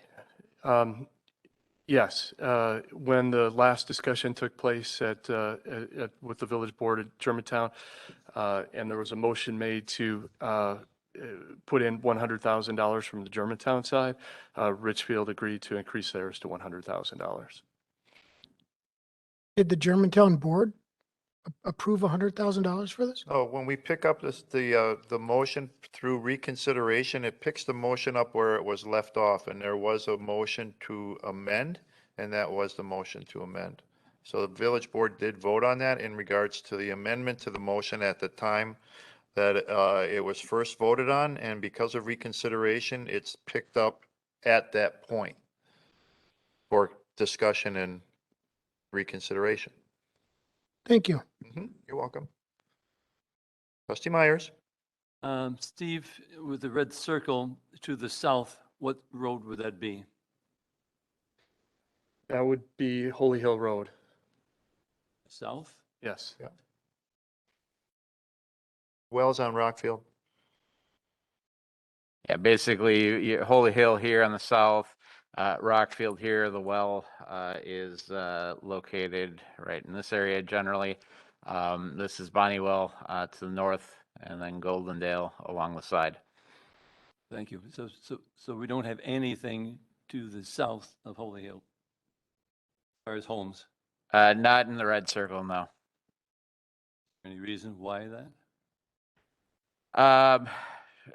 Again, it was the decision to how we were going to handle that The half mile was kind of what ended up being negotiated in terms of what we thought might be a reasonable zone of impact potentially as part of the intergovernmental agreement.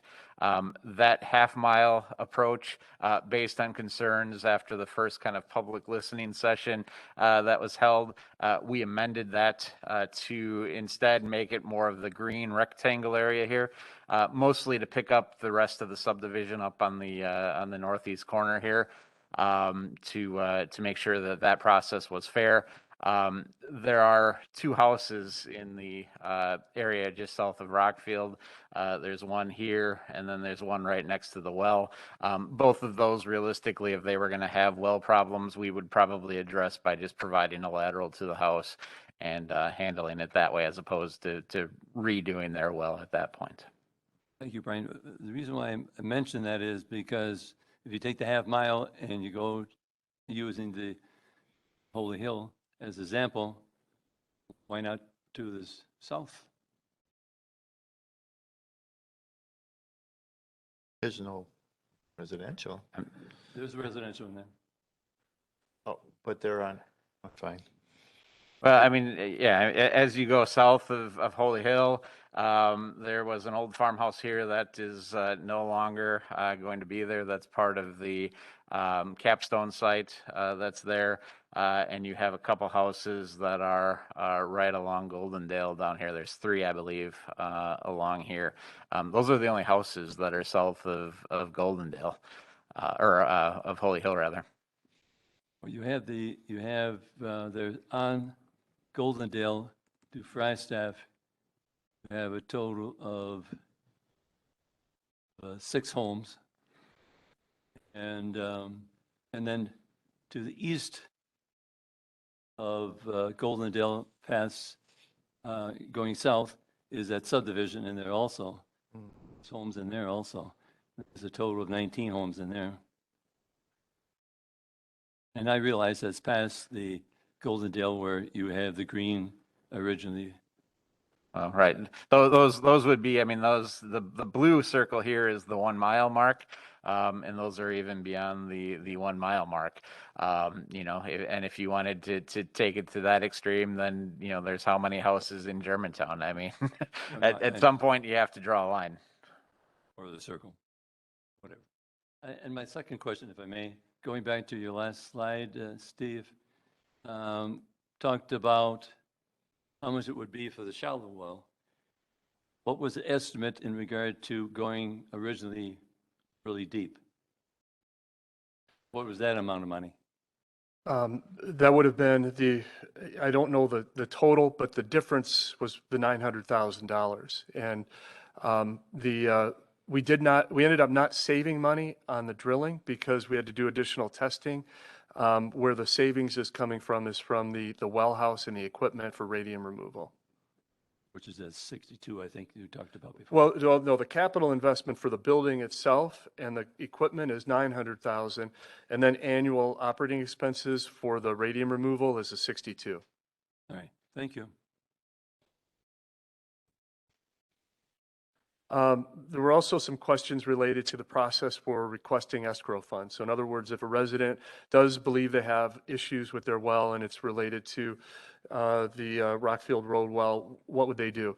And first of all, let me say that what the IGA says is that the Village of Germantown determines what that process is. So what I have on this slide is staff's suggestion, but that process will be set and determined totally by the village board. That is not that process is not a subject of the IGA. What staff would suggest is that we use a process similar to other claims against the village. You know, there are periodically things that come up when the village damages people's property.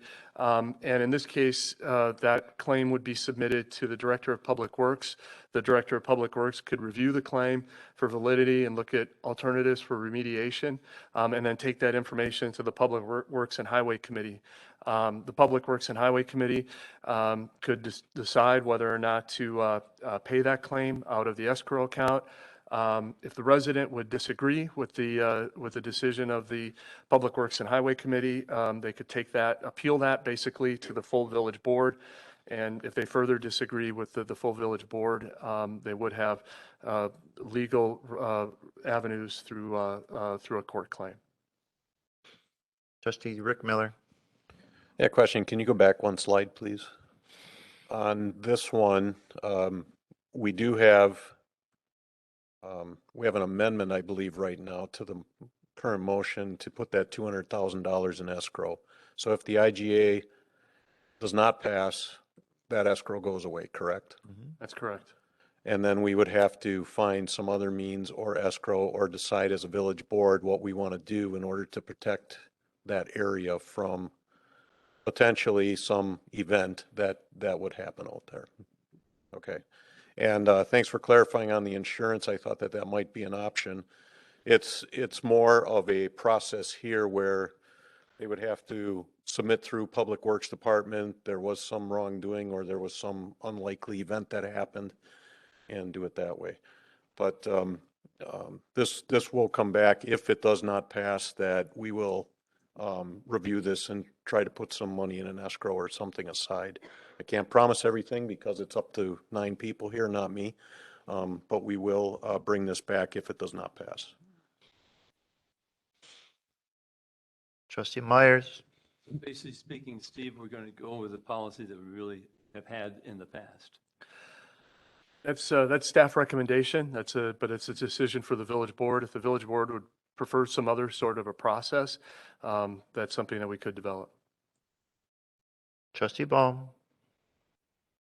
The $200,000 doesn't come close to covering 42, 57, or 83 households with wells. If we start seeing issues in this area that a significant number of wells are failing, we're just going to continue to let them fail, or are we going to take some action?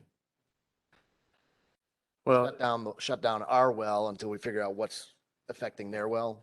If we saw massive well failures, I believe we would shut down the well and investigate what is causing, what went wrong, what might have caused that to happen. And then I think we would look at what is the most cost-effective solution to try to address the issue. And there are a number of options. If it's, and actually in a further slide, I'm not sure if it's the next slide or not, we did talk about one of the questions would be looking at a deep well alternative. And that would probably be something that we would look at more seriously if we saw 40 or 50 or 60 wells failing. Right. We would shut down the well and look at the deep well alternative along with some others. And that would be an alternative in that case. The well could be drilled deeper. We would have to get some additional approvals from the DNR and the PSC. Estimated cost of that would be about $1.3 million at this point. Another alternative would be constructing an additional deep well at the same site and then blending the deep water from the deep aquifer and the shallow aquifer. We would still need to operate the shallow well at that point, but that might be a way of reducing the draw on that particular water table if there were impacts at that point. So those are some ways to reduce the impact on those residential wells and things that we would look at if there were major widespread issues from once the well started operating. So is that an item that should be put in the IGA? Is that? I would recommend the village board would want to keep control of that yourself. That would be if there is some sort of a unlikely, unanticipated, significant failure like that the village of Germantown would be able to address it without having to go back to an agreement with Richfield. Okay. Trustee Jan Miller. Further to that, so if our shallow well failed, we have to drill the deep well. The cost for drilling the deep well will be on Germantown? Yes. It's our well. Why would it be anyone else's? Well, what would be the cause of the shallow well It's failing? it's looked at as you're proposing it as a possibility. So to answer that question is not a possibility. I look at the $100,000 of each as an insurance policy based on the experts that we've brought in and the testing that we've done. You're proposing it as it's going to, and how are we going to handle it? I look at it as an if. And if the well fails, a big if, then we would have to reach, as we would any well. And we would have to look at it for if it's even possible or makes sense to, and that's just not that well. Pick anyone within the 12. And we would have to consider our options based on any of them. I mean, there's been considerations of other well for development that's happened in that area that we know is very close to a landfill site, and there was a considerable amount of consternation of that being contaminated by disturbing the ground around it. So, you know, that's with anything that you have in the ground that supplies, you know, the water system. But we also are beholden to the state to want to run and operate a utility per their statutes of what we have to do. And so if a well goes down, per the statutes, we have to have so much water available and beyond of what our daily needs are. So any well that could occur to, we would have to look at and decide how that would be fixed to continue to maintain that water supply at the level that we're required to supply it at. Correct. So then, let's say this event happens, we no longer can draw off we can't draw off the shallow well and we go with the deep well. We lose the $62,000 savings annually because we're a deep well and we'll have to do the radium. Possibly, or a blended scenario. It's all blended, isn't it? There's a possibility, depending on the amount of radium that's discovered, that it could be blended with the water that we currently have in the system, and it would be at acceptable levels. As any of the testing that is done within our system on a regular basis to make sure that there isn't, first of all, any contamination, and B, that there isn't anything that's infiltrating any of the other wells and becoming up to a point of unacceptable levels. Much like Waukesha had its issue with arsenic. And that's why they went over to Milwaukee, because they were starting to reach a level, I think it was arsenic or radium, and I think it might have been radium, that was unacceptable. Their parts per million or parts per billion were too high. So they had to stop that and get their water from another source. Sure. And then what happened to the 900,000 savings? We reduced the amount that You was, just reduced it. yeah. Okay. So we didn't borrow for it. So we didn't get it. Correct. Thank you. Trustee Pieper? How much would that blended scenario cost to put in a deeper well next to our shallow well in order to give time to the resident or the village to figure out what they're going to do to save the nearby residents' wells? I'm going to have to phone a friend on that one. You know, that's a big if, and given the choice Why not expand the area of the circle? for the board, I would rather look at, instead of drilling 2 holes in the ground there, I'd rather look at pushing the one that's there deeper. Maybe we should have done that to start. That's still a possibility. That's not out of the realm of still happening. And if it's such a big if, then why don't we expand that circle even more? Where do you stop? Most of the people that have been within the concerns are within the radius of not the circle, because the circle cuts out more people than it includes. It was within the rectangle. Okay, then expand the rectangle. If it's such a big if you guys are so confident that this problem is not going to happen. If it pointed and to separate yourself from you guys, you're part of the board, so the decision becomes yours as well. And then to make the residents who are potentially impacted, their private wells that are impacted, to make them jump through hoops to get it fixed, I think is extremely unfair.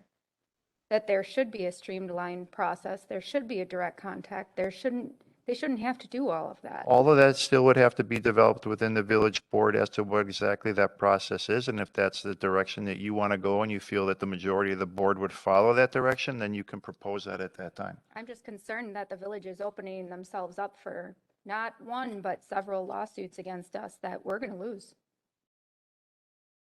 That's an opinion. It is? That's my It is an opinion. And if I could suggest that if the board is interested in looking at some of those alternatives at Rockfield Road, that would be an item that the Public Works Director could bring to the Public Works and Highway Committee for more detailed review of what those alternatives are and what they look like.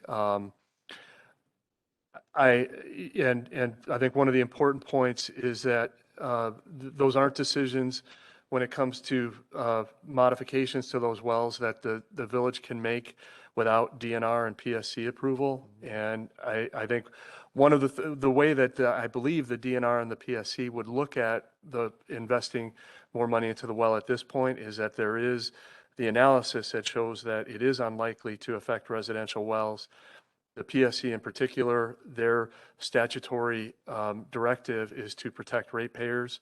And they might look at that as being an unnecessary expense that the ratepayers of the water utility would have to bear. So they may or may not approve that. But I think if that's something the village board is interested in pursuing further, I would recommend that we take that before the Public Works and Highway Committee as a separate item, because it really is not significantly impacted by the Richfield agreement. Trustee Kaminsky. Just a follow-up comment between the two of you. The key words there, two words, are separate item. Once again, the shallow well, in my opinion, has nothing to do with this development. It's going to be a situation and a problem no matter what, because these residents have brought it forward. But should not swear thinking on whether we do or do not want to do this proposal. Yes, we definitely should look at this as a village because it's been brought up as an issue by the residents. So Public Works definitely has to sit down and see what we could hammer out on this. Whether this proposal goes through or not, it's an issue because it's been brought to us as an issue. And we have to deal with this as an issue and find out what we can and can't do and bring that back to our constituents. I mean, that's our responsibility, but let's not get hung up on the well issue when we're looking at whether or not we want to share water with Richfield. Totally separate issue. Mm-hmm.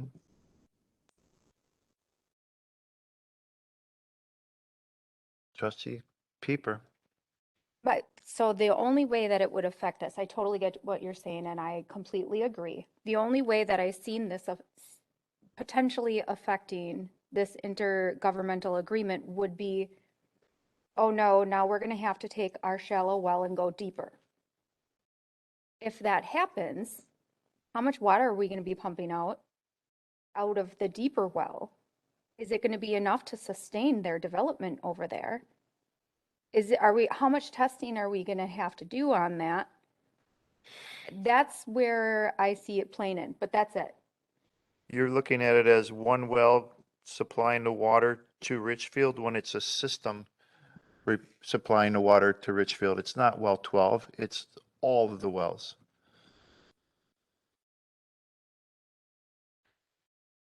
Which could be, we would have to address no matter if we supply water to Richfield or we don't supply water to Richfield. That is a hypothetical that would need to be looked at as part of this board, no matter what, any well that goes down, it would have to be looked at and seen how it would be corrected. It's not part of this issue. That's a separate discussion in regards to the water system and the water utility, not as supplying water to Richfield. You can't make it a part of this discussion because it's a hypothetical that we would have to deal with no matter what. Don't we want to talk about hypothetical situations right now? Where do you stop? I mean, I don't know. as far as in regards to this item, I think it's out of order because it's not part of the discussion of supplying a utility of sewer and water to Richfield. That is a separate discussion for the utility itself. That could happen to any one of the wells at any time as a possible hypothetical that we would have to deal with. It doesn't matter if water's going to Richfield or not. It would still need to be dealt with as part of our utility and as of us being the stewards to maintain and supply water at the levels that we're expected to do it for our residents. So it's not a Richfield involved discussion. It's separate. Trustee Hudson. I agree that it's a hypothetical, but as you draw more from a finite resource, the odds of that hypothetical actually happening do increase.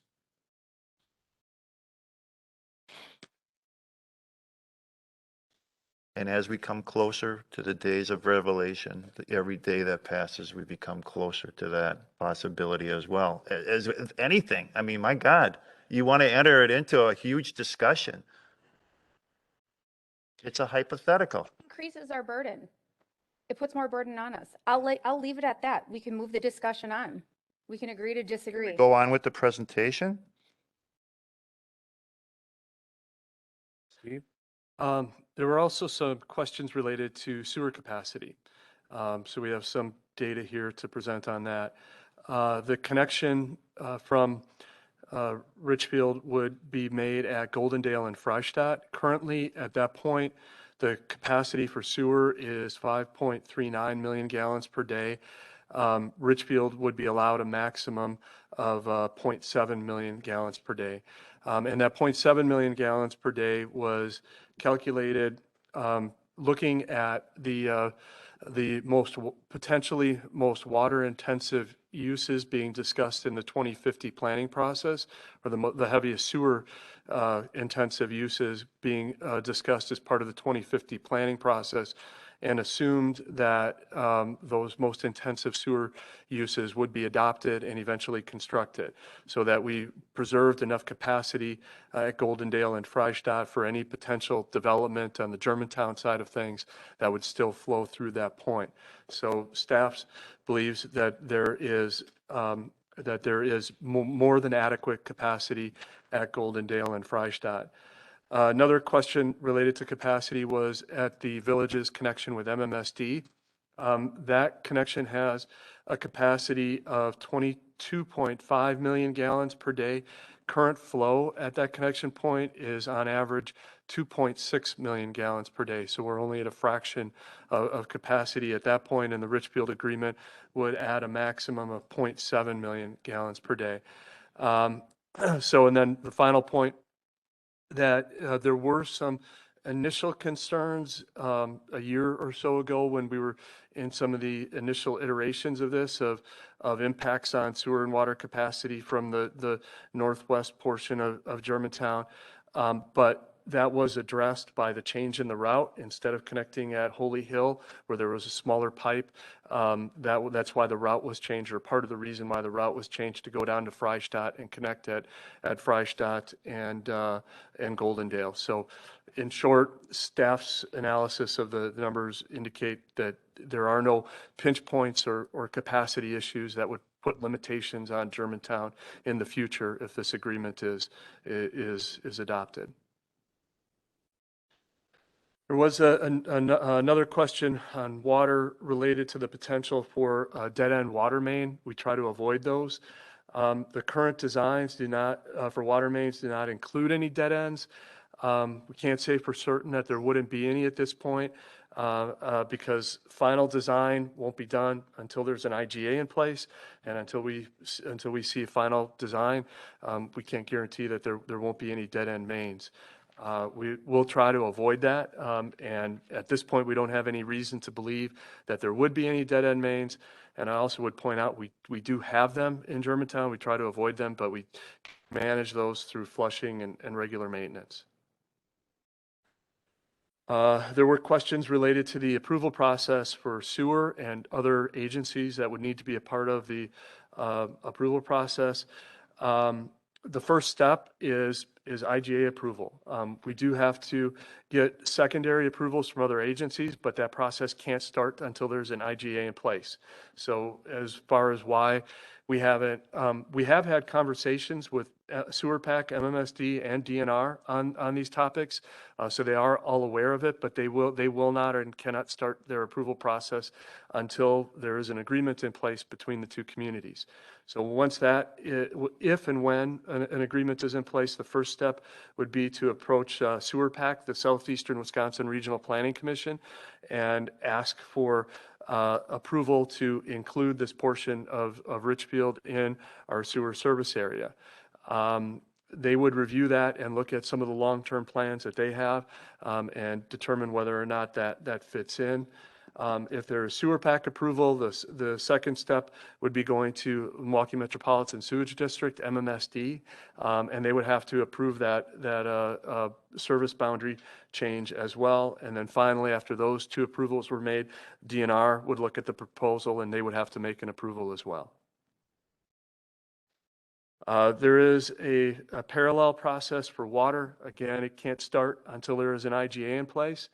If and when an IGA is in place, the first step would be to go to the Public Service Commission, the PSC.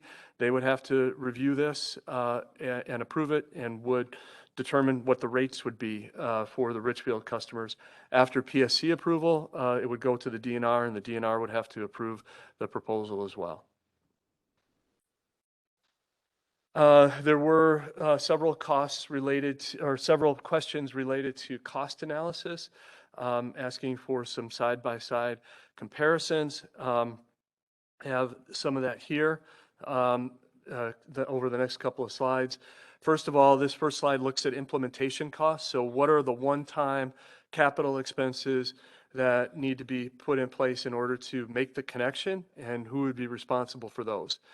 Richfield would be responsible for all engineering and design costs, all permitting costs, 50% of right-of-way acquisition, all construction and inspection costs, and the contingency costs. That's estimated to be $9 million in right-of-way costs to be negotiated with those property owners. Germantown, you have in-kind staff time. Basically, you have myself, the public works director, the village engineer, and some other staff who spend time on this. We don't get paid anything more for it, so there's no out-of-pocket expense, but that is a cost that the village does take on. So there is that cost. The village would also be responsible for right-of-way acquisition to be negotiated 50% of that, and we'll talk about that a little bit in a future slide. So the only potential out-of-pocket costs to the village of Germantown for the implementation of this would be the 50% of those right-of-way acquisition expenses. Question. Trustee Baum. For clarification, in 5 years, something happens over there and another building comes in, additional water mains need to be tapped off of the existing system and run to the new building. We are not responsible for any of that cost. That is a developer-driven cost. Whoever's building that building has to reach out to lines that are in the ground and bring it to their building themselves. Correct. So there's no other costs on their side that we have to pay for. There's a revenue for hookup fees and impact fees. Thank you. Trustee Kaminsky. A question, the $9 million estimate that we have, which is for now, today's pricing, that includes then the laying of the pipe for ourselves as well as the access road, or just the right-of-way purchase? It doesn't include construction of the road? It does not include construction of the road. Okay, now as far as the pipes are concerned, what are the odds that we're going to be hitting rock as we have in that area pretty consistently, and how much is that going to affect this cost? Is that factored in? That is factored in. The cost is actually a range of $7 to $9 million. I've been typically stating the high end of the range, but the rock is factored in as part of the contingency. So that's factored in, and if it costs more than the 9, we're on the hook for it. The construction costs are Richfield's responsibility. So anything over 9, we don't pay for, Richfield is responsible for all construction costs. for the pipe and, okay, so if it's 12, 15, whatever it could end up being, we don't worry about it. Correct. Question? Trustee Baum. What's missing on here is if we choose to enlarge the pipe size. I'm gonna play engineer. Maybe Mr. Tychek can correct me if I'm wrong. As we've done the analysis, we anticipate that the standard size pipe that we would make a developer install, which is what we would make Richfield install, should be sufficient for our purposes through that area as well. Okay, thank you.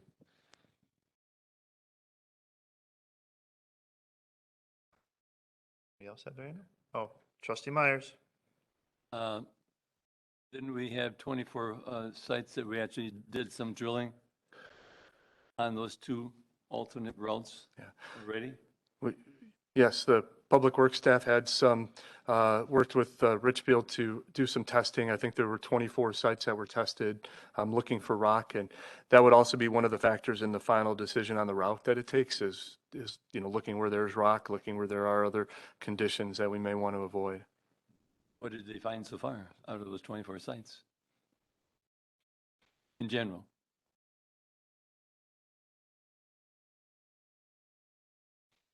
Sorry. The answer is 20% of the sites had some rock at varying depths.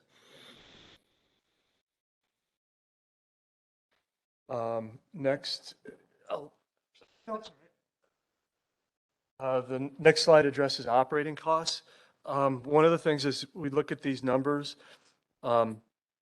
Sewer and water utilities are, if you're looking at them like a business, they're a very capital intensive business. There's a lot of infrastructure that has to be put in place, and the majority of the cost for sewer and water utilities tends to be under the ground, or big pieces of equipment like water towers that are put in. So when you look at this from an annual perspective, the marginal annual revenues for the water utility would be an estimated $39,000 per year based on the initial building that's expected to go in. If Richfield utilization grows to the point where they are using 100% of the capacity that's in the IGA, the estimated annual revenues would be about $390,000 per year. On the expense side for the water utility, the initial estimate for expenses is about $1,500 per year, mostly for staff time, for flushing of some mains as necessary and exercising valves and hydrants. However, if Richfield did grow out to utilize the full capacity, an additional staff person would probably be necessary to work with some of that maintenance, those maintenance items, and increase the annual marginal expense from providing service to water service to Richfield to about $80,000 per year. For the sewer utility, the initial revenues from the first phase of construction would be an estimated $110,000 per year. And if it develops to full capacity, $970,000 per year. The marginal expenses for the sewer utility would be about $3,600 per year initially for electrical expenses and maintenance at the lift station. However, similar to water, if Richfield does eventually utilize the full capacity, the sewer utility would probably also have to add a staff person as well.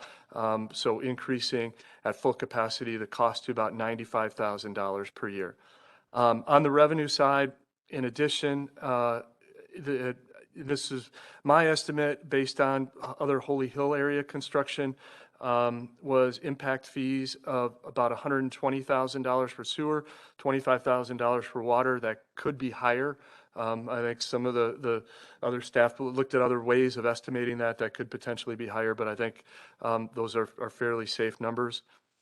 I would also say on the expense side, one question was related to expenses for billing and administration. we currently bill for, we bill 6,200 customers every quarter. This would initially add fewer than a dozen customers that would have to be billed. At full capacity, we're probably talking about a couple of hundred customers. So I don't foresee any additional expenses for billing and administration. And then finally, you can see there's quite a difference in revenues and expenses. The revenues are significantly higher than what we anticipate in expenses. And in utilities, as I mentioned before, the revenues in excess of expenses are set aside for infrastructure replacement. That would, in the short term, assist with other infrastructure replacements in water and sewer that needs to take place in Germantown. In the long term, the types of infrastructure we're putting in can last anywhere from 50 to 100 years for the most part. And eventually, money would be set aside and could be set aside in reserves to help pay for the ultimate and eventual replacement of that infrastructure when that needs to take place. There were questions related to, I'm sorry, there was a question. Trustee Myers. Thank you, Mr. President. Basically speaking, what you just got done saying was actually approved by the PSC, correct? This is assuming that the PSC, and I think it's a very safe assumption, would not set the water rates lower in Richfield than they would for us. I believe this is assuming that it's assuming that they're the same. It is possible that the PSC would set the rates for Richfield higher than us, although again, I think the most likely outcome is they pay the same rates we do. Well, we just had the rate increase for the water as such, and the PSC went through that. They go through extensive studies for anybody throughout the state as such. So, I mean, there's a lot of people looking at it with a lot of input, shall we say. Right. Yes, the PSC looks into this very deeply. They look at the types of infrastructure, the cost of the infrastructure, the beneficiaries of the infrastructure, and they develop the rates to try to match so that the people who are benefiting from the services that they're getting are the ones who are paying the bulk of those expenses. Thank you, Steve. Trustee Jan Miller. The last item you have revenues above the operating expenses to be used for infrastructure replacement. Isn't there a number associated with the revenues? Didn't we have a number at one time in a spreadsheet? Well, it actually, sewer? in the case. We're getting revenues for the sewer, right? So, yeah. So for sewer, for example, the initial revenue estimates for the first phase of construction would be $110,000 per year. Okay. Over expenses of $3,600 per year. So the difference that, roughly $100,000 per year would be available for infrastructure replacement. Across the whole system. Across the whole system. Okay, but we've added 2 people. No. But the comment about the people was that if Richfield eventually utilizes the full capacity of the agreement, probably both water and sewer would have to add a person at that time.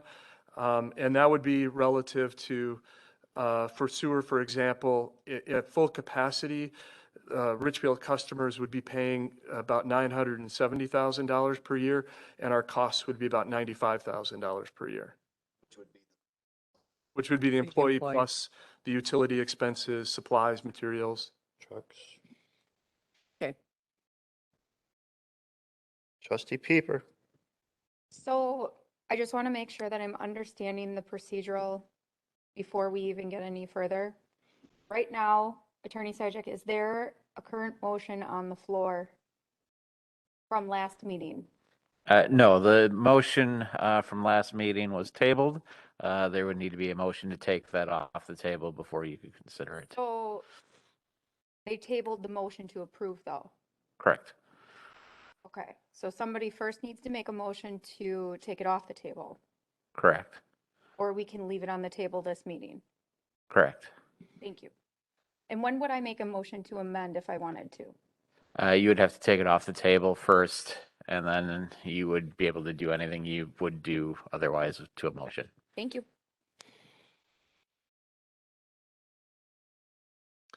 Okay, the next slide is related to project timeline. There are some unknowns in the timeline, but try to lay this out as best we can with the information that we have available. I guess if and when the IGA is approved, that would start all of these processes. And the first step would be getting the approvals from the organizations that I talked about a couple of slides ago, the sewer pack, the PSC, the DNR, MMSD. That would start as soon as possible after approval of the IGA, and would, based on experiences we've had with other similar projects, be completed in late 2022 or early 2023.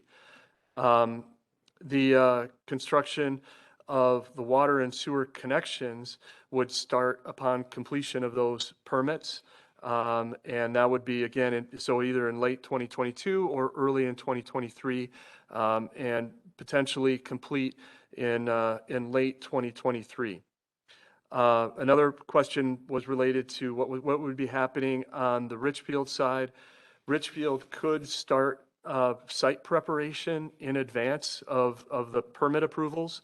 They would potentially be working at some level of risk if those permits would not be approved, but that is not entirely unusual for developers to start some of the site preparation work, grading and et cetera, in anticipation of those site approvals. So that could start in late 2022 or early 23, with expectation would be complete in late 2023 or early 2024. The construction of the first Richfield building is anticipated to start in mid-2023 and be complete in 2024. Then a longer time frame, which I did not attempt to include any details, is that Richfield would anticipate that the business park would be built out over approximately the next 10 years. So the additional development within their business park would take place and be complete likely between 2033 and 2035. I'll have some information on the right-of-way acquisition. First of all, the process for right-of-way acquisition. Oh, I'm sorry. Trustee Rick Miller. Yeah, question on that last slide. The construction of water sewer connection to start in late 22 or 23 and complete in late 23. Does that include the construction all the way back to Freistadt Road? That would include the construction all the way back to Freistadt Road. Okay, thank you. The process for right-of-way acquisition, just for the awareness of the village board and for the residents, village staff did initiate initial conversations with the property owners along the potential paths that in between Holy Hill and Freistadt, both to inform them that the potential for this proposal to move forward, as well as to get their feedback on interest in participating or having the sewer and water and road potentially going through their property. If and when the IGA is approved, the next step would be, I think, to take the preferred route to the Plan Commission and the village board and determine where would the village like to see this go, because over the top of the sewer and water, the plan would be that eventually there would be a road, and it would open that area for development. Once that preferred route would be selected, staff would go back to the property owners and have discussions on the potential terms and what it would take to acquire that right away. And I would say that we would be looking at negotiating that at the lowest possible cost, and in some cases, property owners who wish to have that development on their property will provide that right of way at no charge. So that would probably be the starting point for those discussions. Whether or not we'd be able to achieve that or not would be another question. In any event, the final terms would be approved by the Germantown Village Board. Also, there were some questions about the rationale for the 50/50 cost share. So in part, it is Germantown has control over the route that the sewer and water take. We define what that is and where it goes, and that will have some impact on the right-of-way acquisition. But probably more importantly, the right-of-way is large enough for a future road over the sewer and water lines. So we're not just acquiring an easement to fit the sewer and water lines in. This acquires a right-of-way for the construction of a road at some point in the future. And finally, the village attorney points out that because of that fact, the cost of the full right-of-way is probably not an eligible tax increment district cost for Richfield. So even if we had really negotiated harder, and it's something they probably wouldn't be able to agree to. There were questions about the tangible benefits to Germantown residents. I'm sorry, question. Trustee Myers. How large is that road? 26 feet wide? Trustee Myers' question was on the width of the road. Our initial thoughts on the width of the road?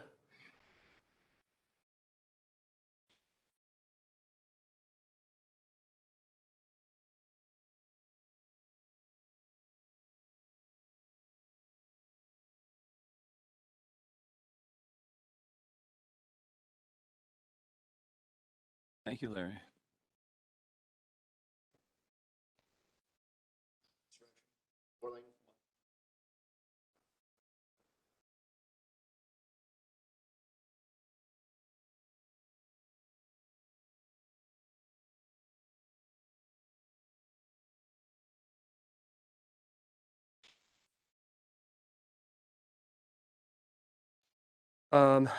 Next, there were questions about the tangible benefits of the IGA to Germantown residents. And there are several that we listed here. First, for residents on Rockfield Road, the western portion of Rockfield Road is in very rough shape. The water line would be extended down Rockfield Road and then under the highway. As part of that project, there would be some resurfacing. It would not be a full repaving, but some resurfacing that I think would significantly improve that section of Rockfield Road. The second item is, as we've discussed, the availability of sewer and water connections available in the Freistadt district. So creating that and opening that area of the village up for future development, along with the right-of-way for the road through the Freistadt district. I think something that would be tangible for Germantown residents who are on the sewer and water bills. In essence, what this would be doing is adding another significant customer to both the water and sewer utilities. And one of the challenges, especially for the water utility, is that our largest customer is sometimes on the system and sometimes off of the system. And that creates challenges in setting up stable rates and financing infrastructure improvements to the water system over the long term. Having another large customer on the water utility will help to create some longer term stability in especially the water bills and to a lesser extent the sewer bills. And then the final point, as we went through negotiations, and I wanted to point this out, that Richfield did indicate a willingness during negotiations to include and address a long-term agreement for library services with Germantown, including the establishment of impact fees in Richfield to help fund the expansion of the Germantown Library. And that is something that they have been willing to include in the agreement. I know for the Germantown board, and there was discussion of whether that should be a separate agreement or not. So that is why it's not in the agreement, but it is something that could be if it were the direction from the Germantown Village Board. How much money? That would have to be determined what the impact fees would be. Trustee Hudson. So obviously the question is how much money? And what happens if we turn this down? Is there something that's going to happen? Should we say no to library services? I think, and Just wondering. I think regardless of what happens with the sewer and water services, this is a conversation that should and will happen between Germantown and Richfield. I think that there's a significant number of Richfield residents who utilize the Germantown Library on a regular basis. And that is a major source of revenue. About a third of the revenues for the Germantown Library come from Richfield residents through the county property tax on unserved areas of the county. So I think that's a conversation and a discussion that will take place regardless of what happens with sewer and water. Well, does the village of Richfield see these two issues as being intertwined? Because this tells me they do. This is a bullet point that I added in response to a question from the village board, but my conversations with the Richfield administrator and with the Richfield village president is that regardless of what happens with the sewer and water services, there will be a discussion on the library. And has there been any discussion on the library to date? Any? Only superficial discussions. So none.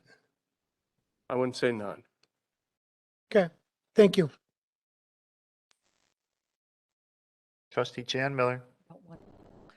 I'm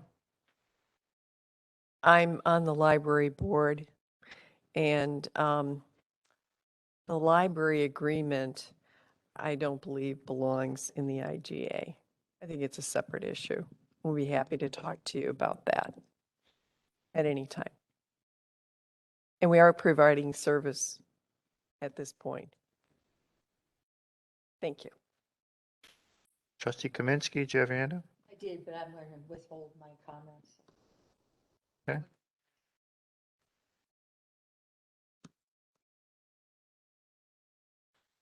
There were questions on the status of the 2050 Comprehensive Land Use Plan and the potential impact of changes in that plan on the IGA.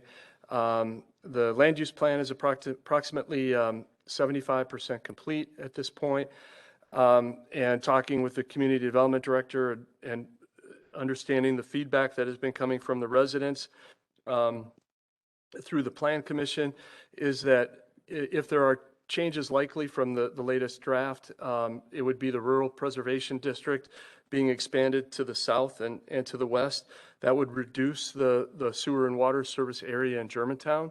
And as I stated earlier with the calculations, they were based on the worst case scenario of highest potential sewer and water service in Germantown. So to the extent that it appears that any changes in the 2050 land use plan are likely to increase the available capacity rather than decrease it. So in other words, staff does not believe that that changes in the 2050 land use plan are likely to negatively impact our ability to provide service to Richfield.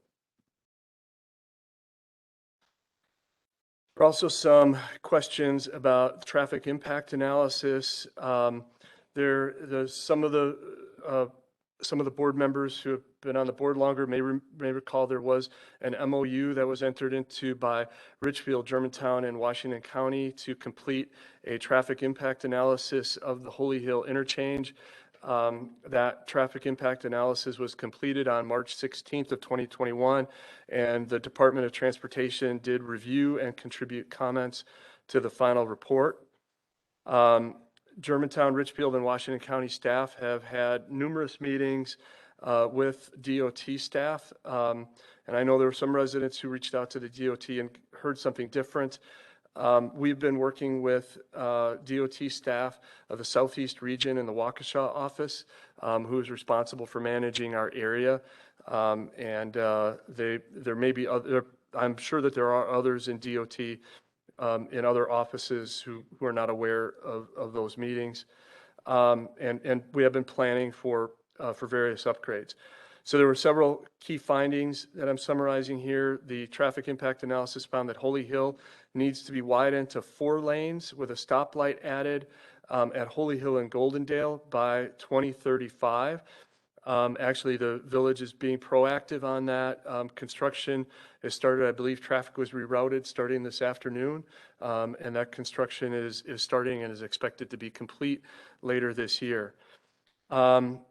They also indicated that no modifications in this was traffic impact analysis was done by TADDY, maybe a familiar name to some.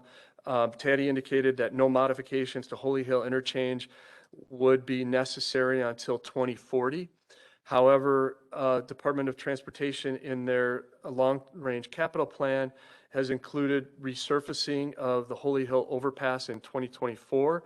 And since that is in their long-term plans, they are considering reconstruction of the overpass instead. So they're not spending several $1 million to resurface the overpass, and then before the end of the useful life of that project, then tearing it up to put in a new overpass. I believe there's a question. Trustee Pieper. So this study was completed March 16th, 2021. When did this study begin? I believe it was 2019. And was there any plans at all for this development to be there? Because we all know the development's going to increase traffic tremendously. So did they take that in consideration during this analysis of there being a huge development there? They did look at both sides, at development plans both in Richfield and in Germantown. So this particular development was not known at that point, but the development of the area was planned when they completed the study. They weren't planning on one huge development going in there this soon. They're planning on it developing slowly as development does, not all of a sudden, 100 acres or something? That was included in the development plan. So really, we need another traffic analysis, taking in consideration this place. No, this was, the name of the developer was not known, but this type of development was anticipated in the analysis. So this has been going on since 2019? I don't want to speak for Richfield, but I believe that they have been planning to develop this area for some time. And they knew that this large of a development was going to potentially be there, that this is what they were planning for that area in 2019? Yeah. Briggs and Stratton had 60 employees at their height. 60. Stratton wouldn't, they haven't increased the traffic. A lot more would be 120, that doubles it, and that's still not a lot. Okay, but there's not. So if this was done in 2019, it seems outdated. Seems like we need some new data taking in consideration the new development going there. You know, we don't need comments like that. That's just rude. I do listen, but it's not your turn to speak. I believe I had the floor.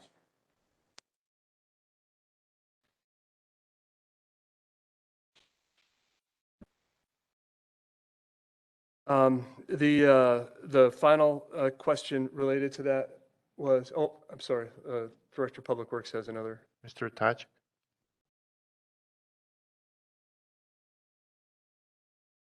The Holy Hill corridor and the Richfield corridor evolved through that time.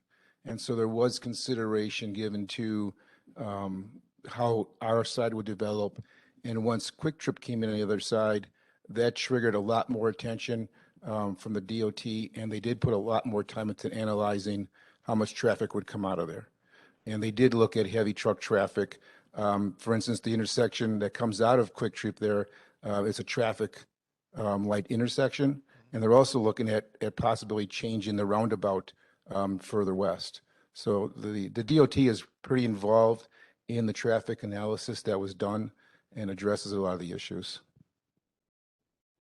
And I guess the final thing that I would add on the Holy Hill interchange was that there are the ongoing conversations that Richfield, Germantown, and Washington County are working on cooperatively is to talk with the DNR about accelerating the plans for the replacement of of the Holy Hill interchange. That again, in their capital plan, they had funding in to resurface it, and we are trying to work with them to get them to modify and upgrade that interchange at an earlier date instead of resurfacing it in 2024 in its current configuration. So that is something we're working on together. And then the final question that was related to traffic it was whether or not a Freistadt interchange would be possible. And while in conversations with DOT staff, that while a Freistadt interchange, a new interchange there is not impossible, it would require Federal Department of Transportation approvals and a very lengthy review process with a lot of expensive requirements as well. So it's unlikely. I think it's possible, but it's unlikely would be the way that I would characterize it. Expensive for us or expensive for the federal government? Expensive for us. I think they would be looking that since it's not something that the federal DOT or the state DOT deems as necessary, they would be looking to, if that were to happen, push a bulk of the costs onto the local government. That seems short-sighted when you're looking at 20, 25 years and the growth of traffic just period through that interchange and the rate of development that is going to occur in that area. I would think that it would help to offload a fair amount of traffic off on Holy Hill Road and at the same time Goldendale and possibly that frontage road, because half of your truck traffic would come off there rather than going up to Holy Hill Road. It is an item that we bring up regularly in our meetings with DOT, advocating for it, but that's as far we haven't got much traction. Probably because it wasn't their idea. Mr. President, don't forget, there was one there many years ago. Was there? Yes. Really? There's a Sinclair gas station there, but there were ramps. I'm not sure if both directions or one direction, but there were there. Back when it was just like 41 where roads were crossing 41? Yeah, I would say this was probably in the 70s maybe or 80s, and when they took it away, they basically said, forget it, you'll never see one here. But there was one there at one time. Trustee Myers? I was going to say, what you were just talking about, Dean, was the same situation that happened with I-94 going to Chicago. There was one additional overhead bridge was put in at the last moment as such, and I don't believe that they paid a high percentage of putting that in. That had been Poit's Road. I think you're right. Interesting. Okay. The next slide, there was a request for an economic impact analysis from Economic Development Washington County. I emailed the full analysis to the trustees over the weekend, and it was posted on the village website this morning if anyone was interested in looking at the details. I tried to pull out what I saw as the most relevant highlights. One thing I wanted to point out, and this piece of data was more in one of the attachments, but I thought it was relevant to some of the points, not only about this development, but other developments, proposals that have come forward recently. Currently, the industrial vacancy rate in Washington County is 2.3%. So for trustees and for residents who are wondering why we're seeing all of these development proposals coming forward, that's why. That's a very low vacancy rate for that type of industrial space. And if there is that low of a vacancy rate, developers are going to, if there's a demand for something like industrial space, developers are going to come forward with proposals to meet that demand. The Economic Development in Washington County estimated that the total capital investment in Washington County from this agreement and the related development in Richfield would be $377 million. It's creating a total of 3,388 jobs with an average salary of $53,936. They estimated that of those 3,388 jobs, and a number of those are spin-off jobs from the primary development, that 910 of those jobs would be in Germantown for companies supplying the primary development, and those jobs would have an average salary of $55,110. Countywide, they estimated that purchases would total $265 million, with about $39.7 million of those purchases taking place in Germantown. They estimated that countywide, this would bring in an additional 1,057 new residents paying $16.5 million in property taxes each year, and that 158 of those new residents would live in Germantown, paying about $2.5 million in property taxes each year. And in addition, with some of the questions brought up about schools and impacts and students, they estimated that countywide there would be an additional 203 students at all grade levels.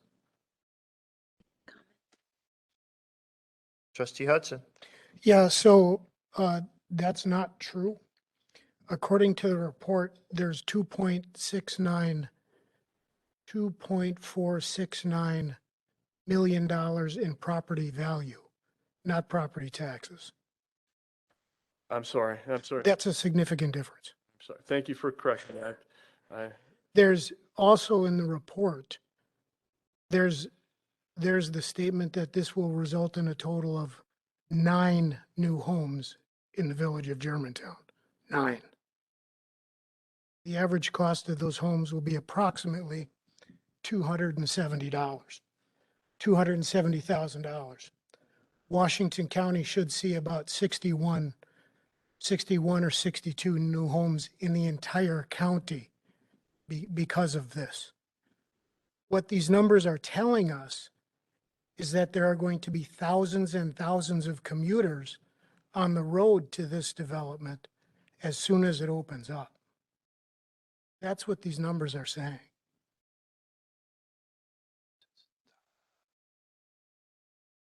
If you're going to employ 3,000 people and you're going to build a total of 61 new houses, can't all live in 61 houses unless they're really big. And at $270,000, they're not.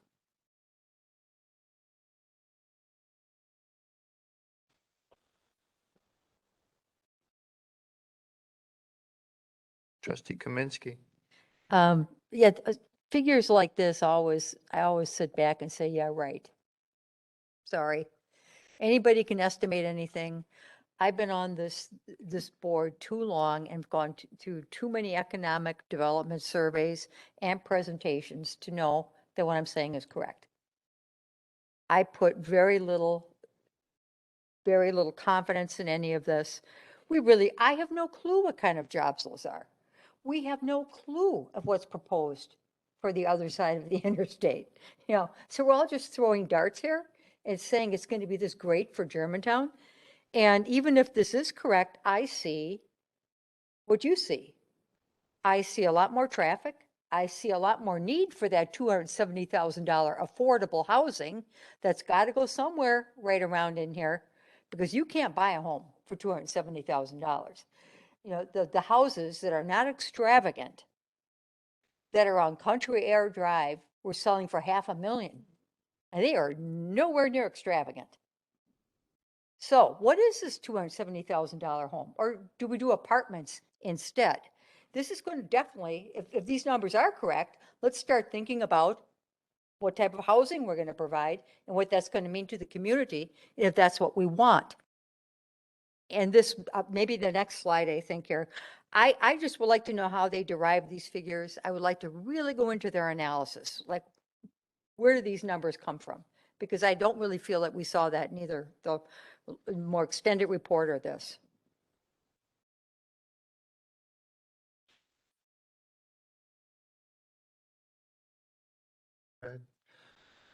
Was there another question? Was there? Just a comment. I agree with Trustee Kamenetsky. This is a broad brush about Washington County. And what we wanted to see was a comparison more on the Richfield, Germantown side. And we can't, and it's really, maybe it's a snapshot, but I don't think this is a good comparison.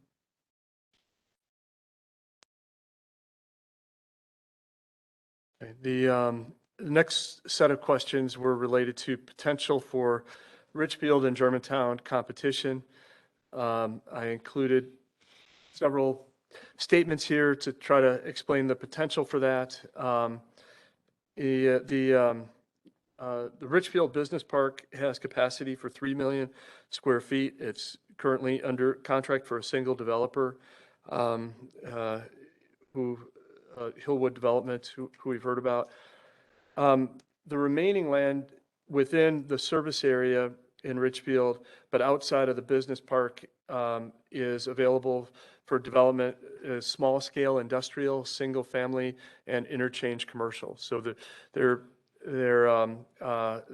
what their zoning is and their long-term plan at this point. On the Germantown side, Gateway Business Park has approximately 2.5 million square feet of commercial industrial space, either completed or currently under construction. And looking at the vacant lots, there's space for an additional $1.2 million or 1.2 million square feet of commercial and industrial space without expanding the business park. The construction of infrastructure in the Freistadt district would open additional land in Germantown for mixed use development. I would point out that Germantown has few, if any, spaces available for the large scale million square foot development proposed in Richfield, and it's not clear whether that would be desirable here on the Germantown side of Interstate 41. And then finally, when it does, there were questions about the competitive advantages of the communities. In the event there is competition for new development, the fact that we would get the contributed infrastructure in the Freistadt area without having to use TID dollars, for example, to pay for that, would create additional flexibility and some economic advantages for Germantown in the event that there was competition for those businesses. The next set of questions were related to police and fire services. We did get numbers from the fire department and the police department. In 2021, the village of Germantown, in 2020, Germantown responded to 4 emergency. The Germantown Fire Department responded to 4 emergencies in Richfield. In 2021, we responded to 5 emergencies. In 2020, the Richfield Fire Department responded 34 times in Germantown, and in 2021, they responded 28 times in Germantown. On the police department, we have 2021 and 2022 year-to-date numbers. In 2021, the Germantown Police Department responded 8 times in Richfield and 1 time so far through April. And just to provide some perspective, we responded 12 times to other communities in 2021 and 3 times so far this year.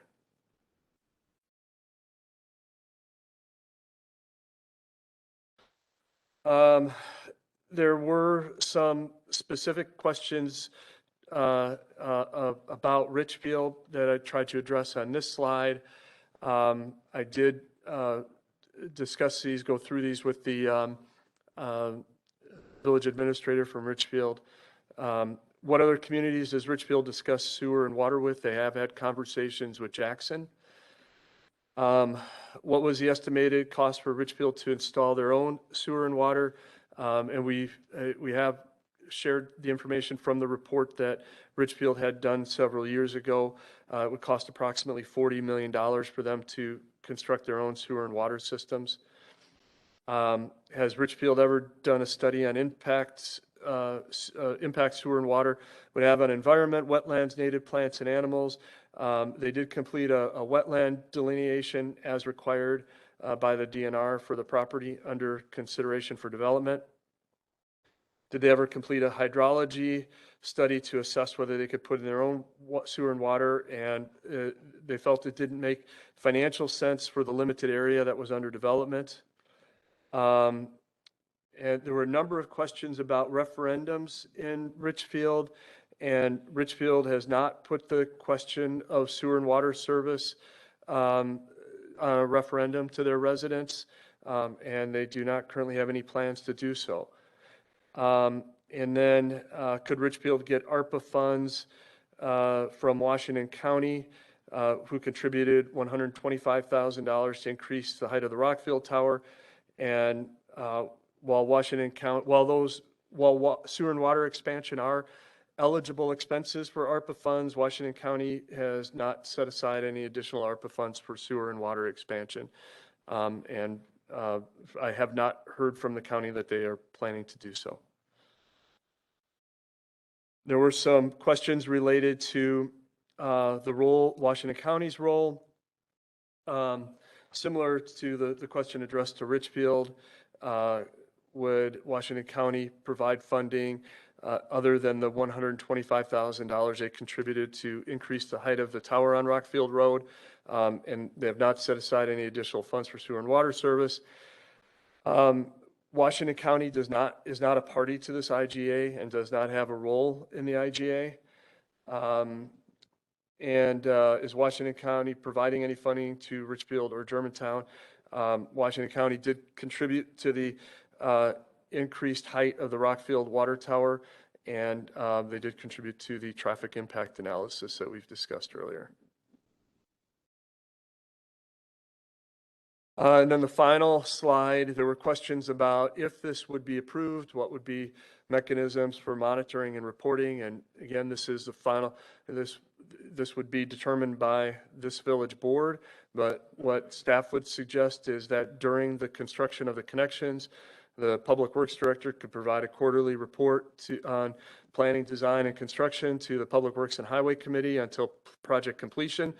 After completion, I think it would make sense for the village administrator to provide an annual report on operating revenues, expenses related to the IGA to the General Government and Finance Committee. Well, that concludes our review of the staff's information provided from the questions that we received. Trustee Myers. Steve, you did an excellent job. How'd it work? Trustee Baum. I'll make a motion to take the item off the table and bring it into discussion. Second. Motion made and seconded. Discussion. For discussion? All those in, Trustee Chan Miller? Although this was enlightening presentation, it's unfortunate that we didn't receive it until 5 o'clock today. So we did not have any time to review this. And I feel like I keep getting more and more information about this whole thing and going back to 2019. And I just feel that more things could have been shared up front. And to put this much information, the EDWC 20-page report. This was 25 pages of PowerPoint presentation. There's a lot of detail. I think we all had a lot of questions because you presented them, right? And you tried to get the answers. And that was from Tuesday till 5 o'clock this afternoon. So I feel like this is all under the gun and it's being pushed and pushed and pushed.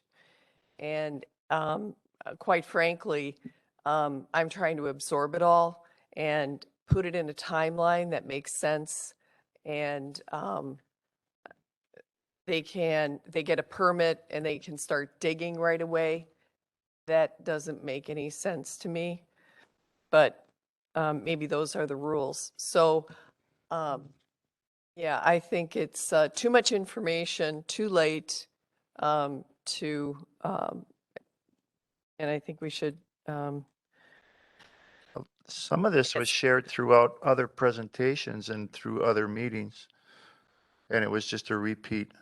I mean, a lot of the questions, some of that information was already presented. but some of it wasn't. Some of it was a request from your questions. Right. So, And the economic development of Washington County, I mean, you and Terry both didn't think it had any merit, so why would it be part of your concern? because we got this EDWC. Why would we get that if they weren't involved? Because they're the body that produces that types of information. That's where we would go and get information for what you were asking for economic impacts to But the village and to Washington County. That's who does that. That is our resident expert. That's what we ask them to do for us on a regular basis. That is their business. I know that. I know it's their business, but I didn't think it was, I think it could have been put into one slide like it was today. Not 24 pages or whatever it was. That's my opinion. Mm-hmm. Trustee Kaminsky. I mean, I got that sense of railroading just now when you were ready to take a vote before I could even get my hand in the air. And that, We were merely taking a vote Honestly, to remove it from tabling.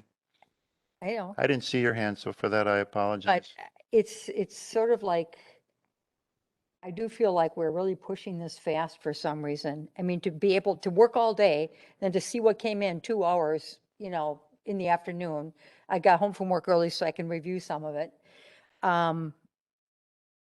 It's just very intensely fast. I didn't have any questions the last time we were here, because we've been looking at this for a year and a half, and yet I will admit, I learned things like about 2019, about the very minimal analysis that's actually in this, which I don't really believe in, except for the point that shows it's going to be a crazy amount of traffic and a lot of low-income housing.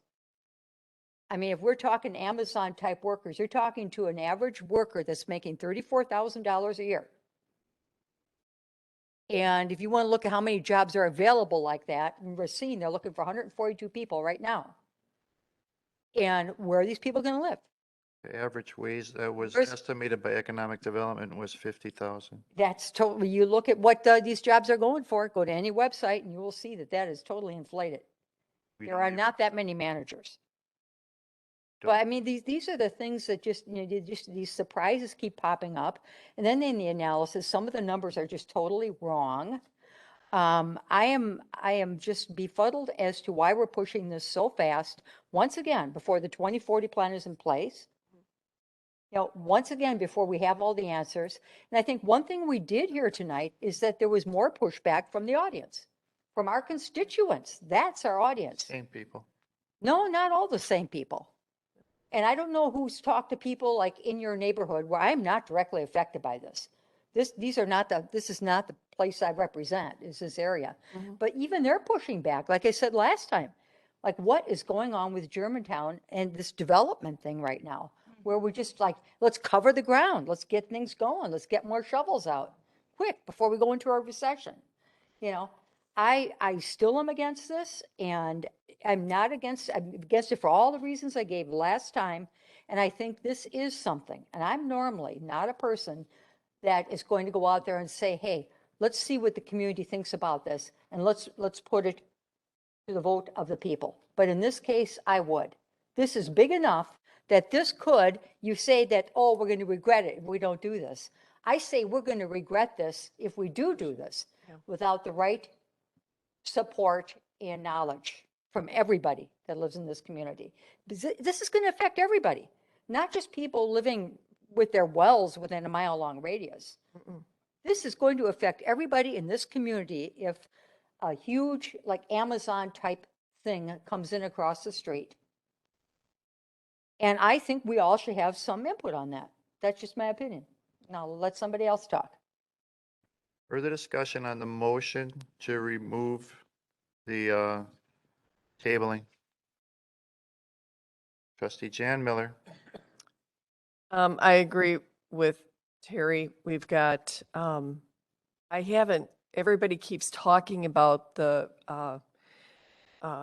DOT report, and yet I haven't seen anything.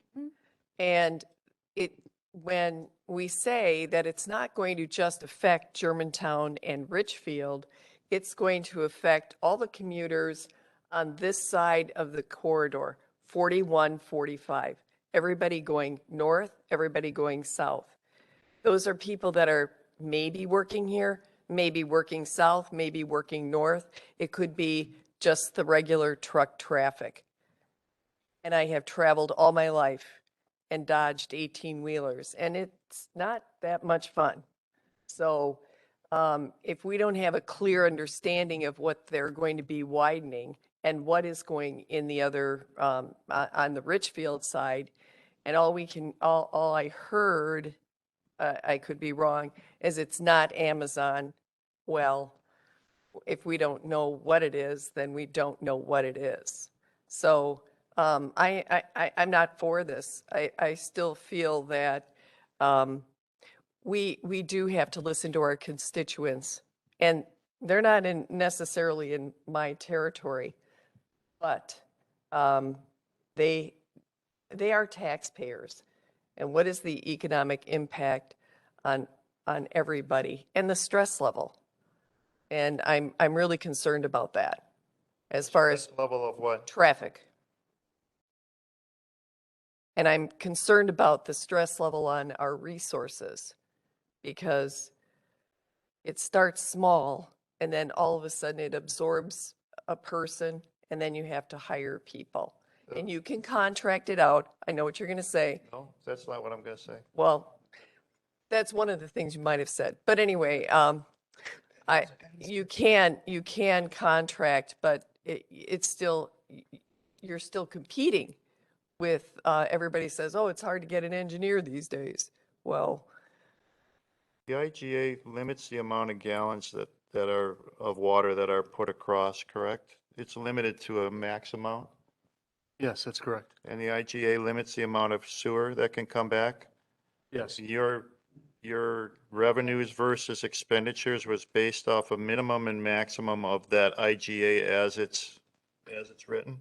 It was based on the maximum. Yes, that's correct. The lower number was based on the estimate for the initial 1 million square foot building. Okay, thank you. Further discussion on the motion to remove the hold, actually the tabling of the motion. My question is, if you choose to keep the table in place, what's next items of action? Referendum.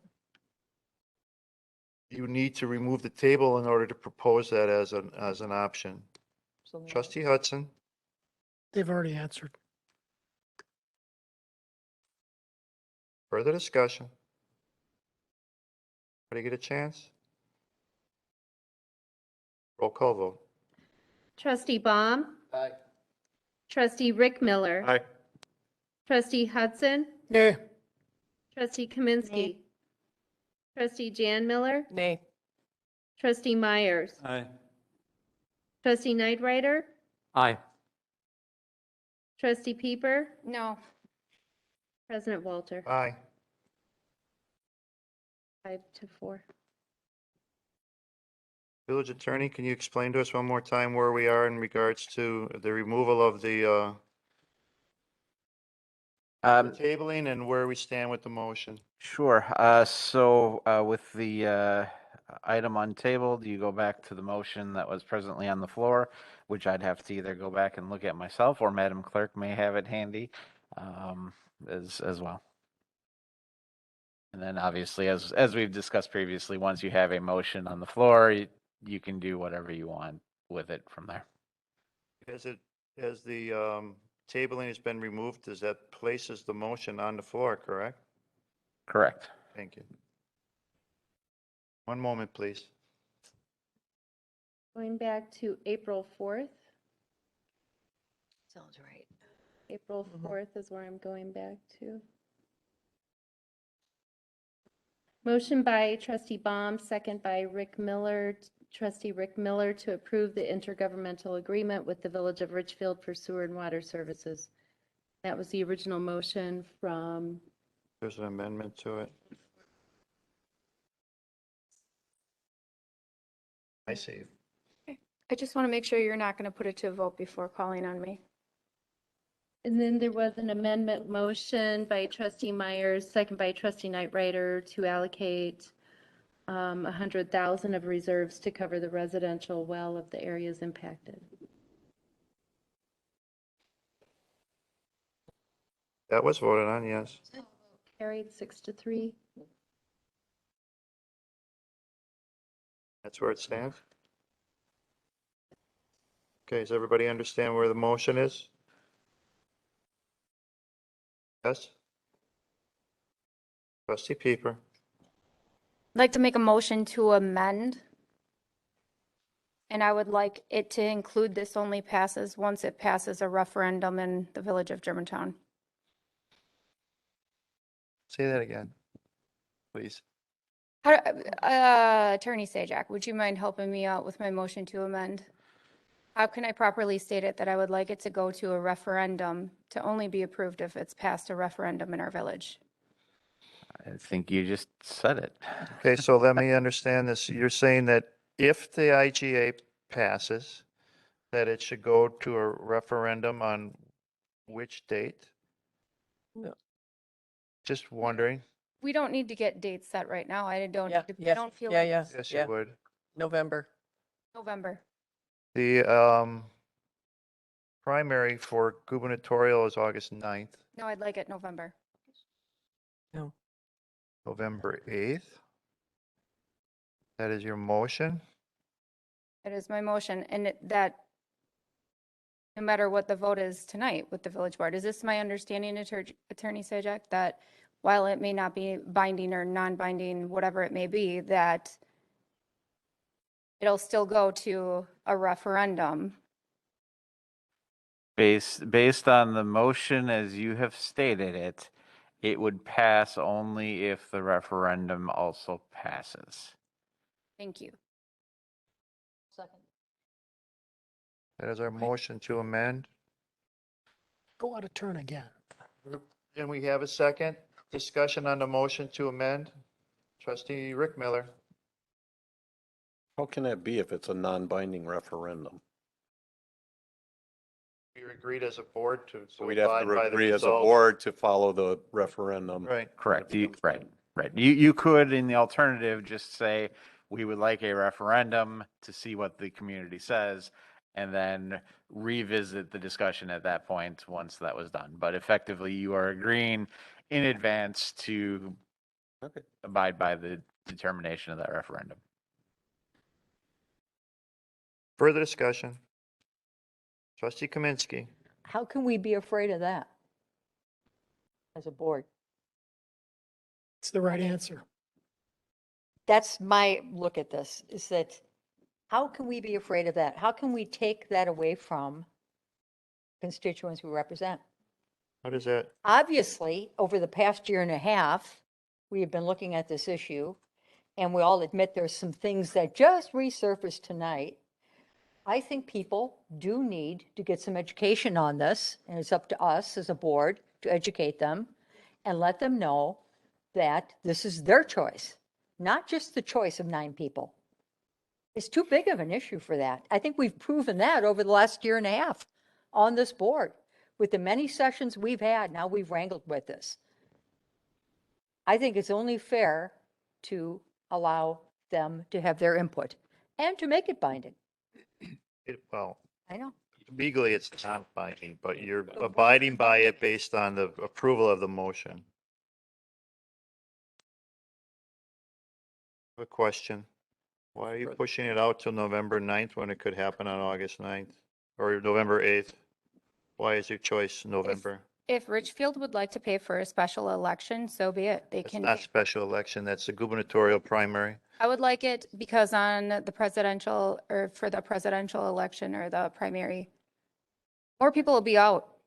More people will be voting rather than saying it's earlier. I would like to get the most people possible out to vote. It would be the primary for the Republican candidates for governor. Yeah. And It'd be the August 9th election. I think that would be pretty strong turnout in Village Germantown for that, but that's. No, that's an I'd like it for opinion. November. I'd We- like to we get know the most people. We know out the there. facts, we can ask. Sure. So the November election would, of course, have the higher turnout. Thank you. That's all I needed. Thank you, Deanna. Further discussion, trustee Nyrider. I've been listening to a lot of stuff here. I'm going to hold some of my comments, but where do you draw the line on a referendum? So then what we're going to say is every issue that we as a board sit here and have problems with, we're going to ask for a referendum. So are we going to ask for a referendum on the 2050 plan? Are we going to ask for a referendum if we want to expand the library and put in a second story? I truly believe that people put us in the positions here to make a decision. And if I would see an auditorium full of a ton of people either way on this issue, I'd be more inclined to say, okay, I think a referendum might be a possibility, but we're talking 4 or 5 months down the road. What is here tonight? 35 or 40 people, and I compliment those people that have come, and some of you have come continuously. So to say, I see this as more a delay tactic. And I think that the board has to make a decision, whether they can make it tonight, and if you feel you didn't get enough time to read the information over, okay. But how are you going to explain this issue properly to the people in this community? Because look at it, all the meetings we've been at, from board members to citizens, the different opinions, not only opinions, but the misunderstandings that have been out there.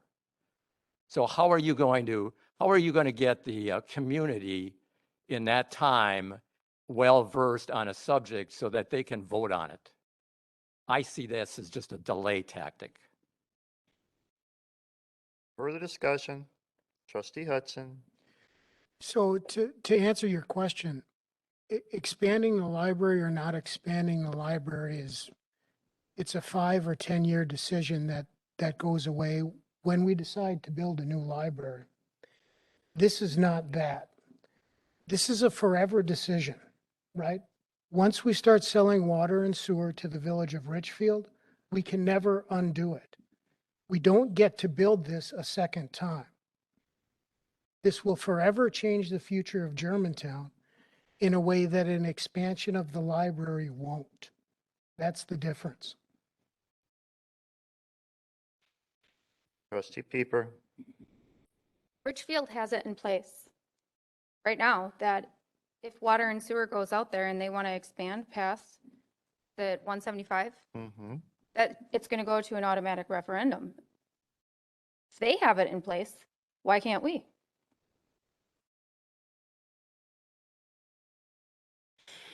Trustee Jan Miller. I agree with Trustee Hudson. This is a life-changing event, and no one has really brought up the fact that water is our natural resource. And the reason it is regulated by the PSC is because you can take a look at California right now. They're in a drought. They need water. They're having problems. In the last few years, we haven't had a lot of rain, so the wells are down slightly. I think that Richfield shared with us a chart that showed that. So we know that it's not a forever thing. And I think that we need to finish a 2050 plan and be diligent on it.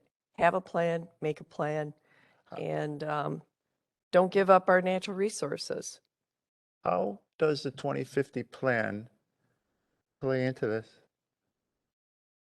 Well, we're expanding neighborhoods and The presentation showed that it didn't have an impact to the 2050 plan.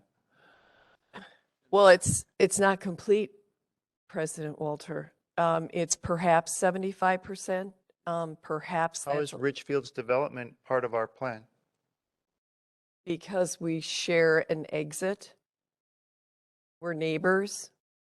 We don't plan for them, we plan for us. We are planning for us. Correct. And So I don't why? understand how water and sewer becomes part of a 2050 plan. Tax development. How, if you don't have water and sewer, how are you to develop some of the areas? Richfield's areas. No, our areas. No, We're gonna do ours. We have sewer and water out there already. To fresh But but don't we have more land available? Sure we do. But, well, Not as part of the development that everybody's concerned about for competition. We only have a million square feet left. but that's quite a lot. Just about 4 buildings. 4 buildings. That's quite a lot. We still have buildings we need to fill that are just being built. Okay, I'm just trying to get a grasp of how the 2050 plan and- works into sewer and water. And Terry will tell you. No, I mean, to Trustee me. Myers. Oh, I let Terry go first because I'm going to ask for the question. All right, Trustee Kaminsky. The 2050 plan is definitely affected because we get this $9 million water and sewer line and frontage roads. So what that's saying is, go for it. Let's develop all of this land to Freistadt as fast as we can. No, it Here doesn't. we go. Step on the gas again. No, it It's a- doesn't. Yes, it is. It's step on the gas. And it's going to go into the ground and everything there is going to develop like that. It's Whereas- going to develop you- anyways Sure because it of will. where it But is. What time frame? What time frame? And how do we? But it do doesn't that impact the intelligently? plan because the plan is already being proposed for what will be in that area for land use. I thought it was my turn to talk. As chair, I can choose. I'm sorry. Choose to be rude. It's up to you. I am. But Go I ahead. mean, my point being, the plan is not complete. And what we are doing by doing this is saying, yes, it is complete. Go ahead, go for it. And it's all going to be developed. What if somebody decided, no, we want part of that area to definitely stay more rural? I mean, that could still potentially happen. We don't know. Along the 4145 corridor, Not right on it, but right next to it. that's where the frontage road's going. Once that gets started, that whole area is going to be developed. And don't tell me you don't know that. Come on, I we're don't not know that. stupid here. I don't know that. I'm only concerned about along the corridor. Trustee Myers. For the question. Okay.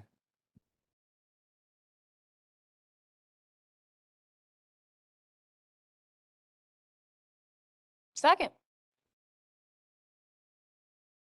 All right, motion is made to call the question. Did you get a second? Yep, I did. Motion made and seconded. Discussion.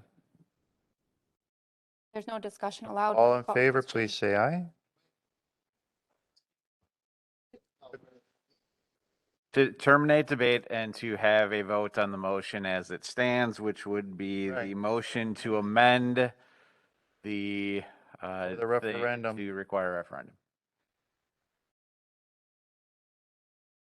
So are we voting on I thought you had to, Correct. Correct. This is just a vote to call the question.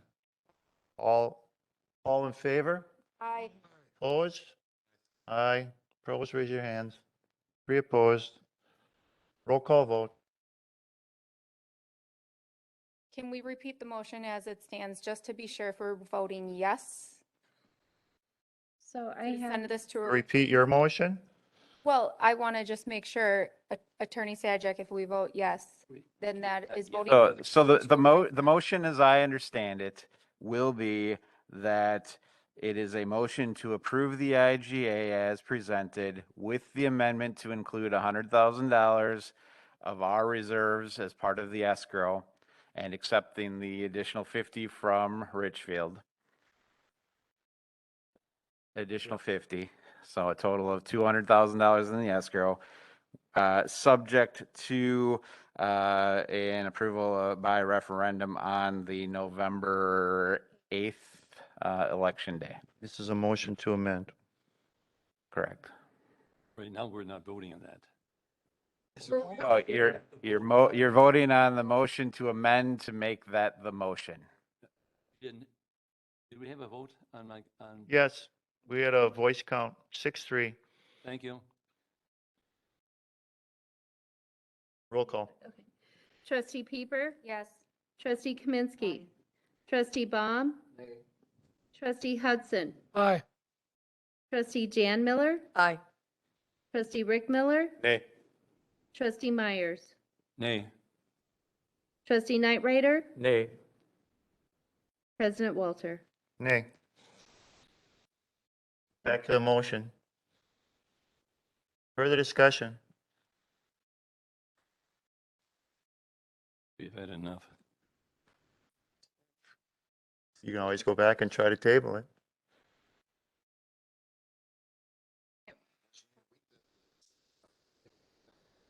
Yeah. Go through all the stuff you got. Whoever wants to make that motion is welcome to do so.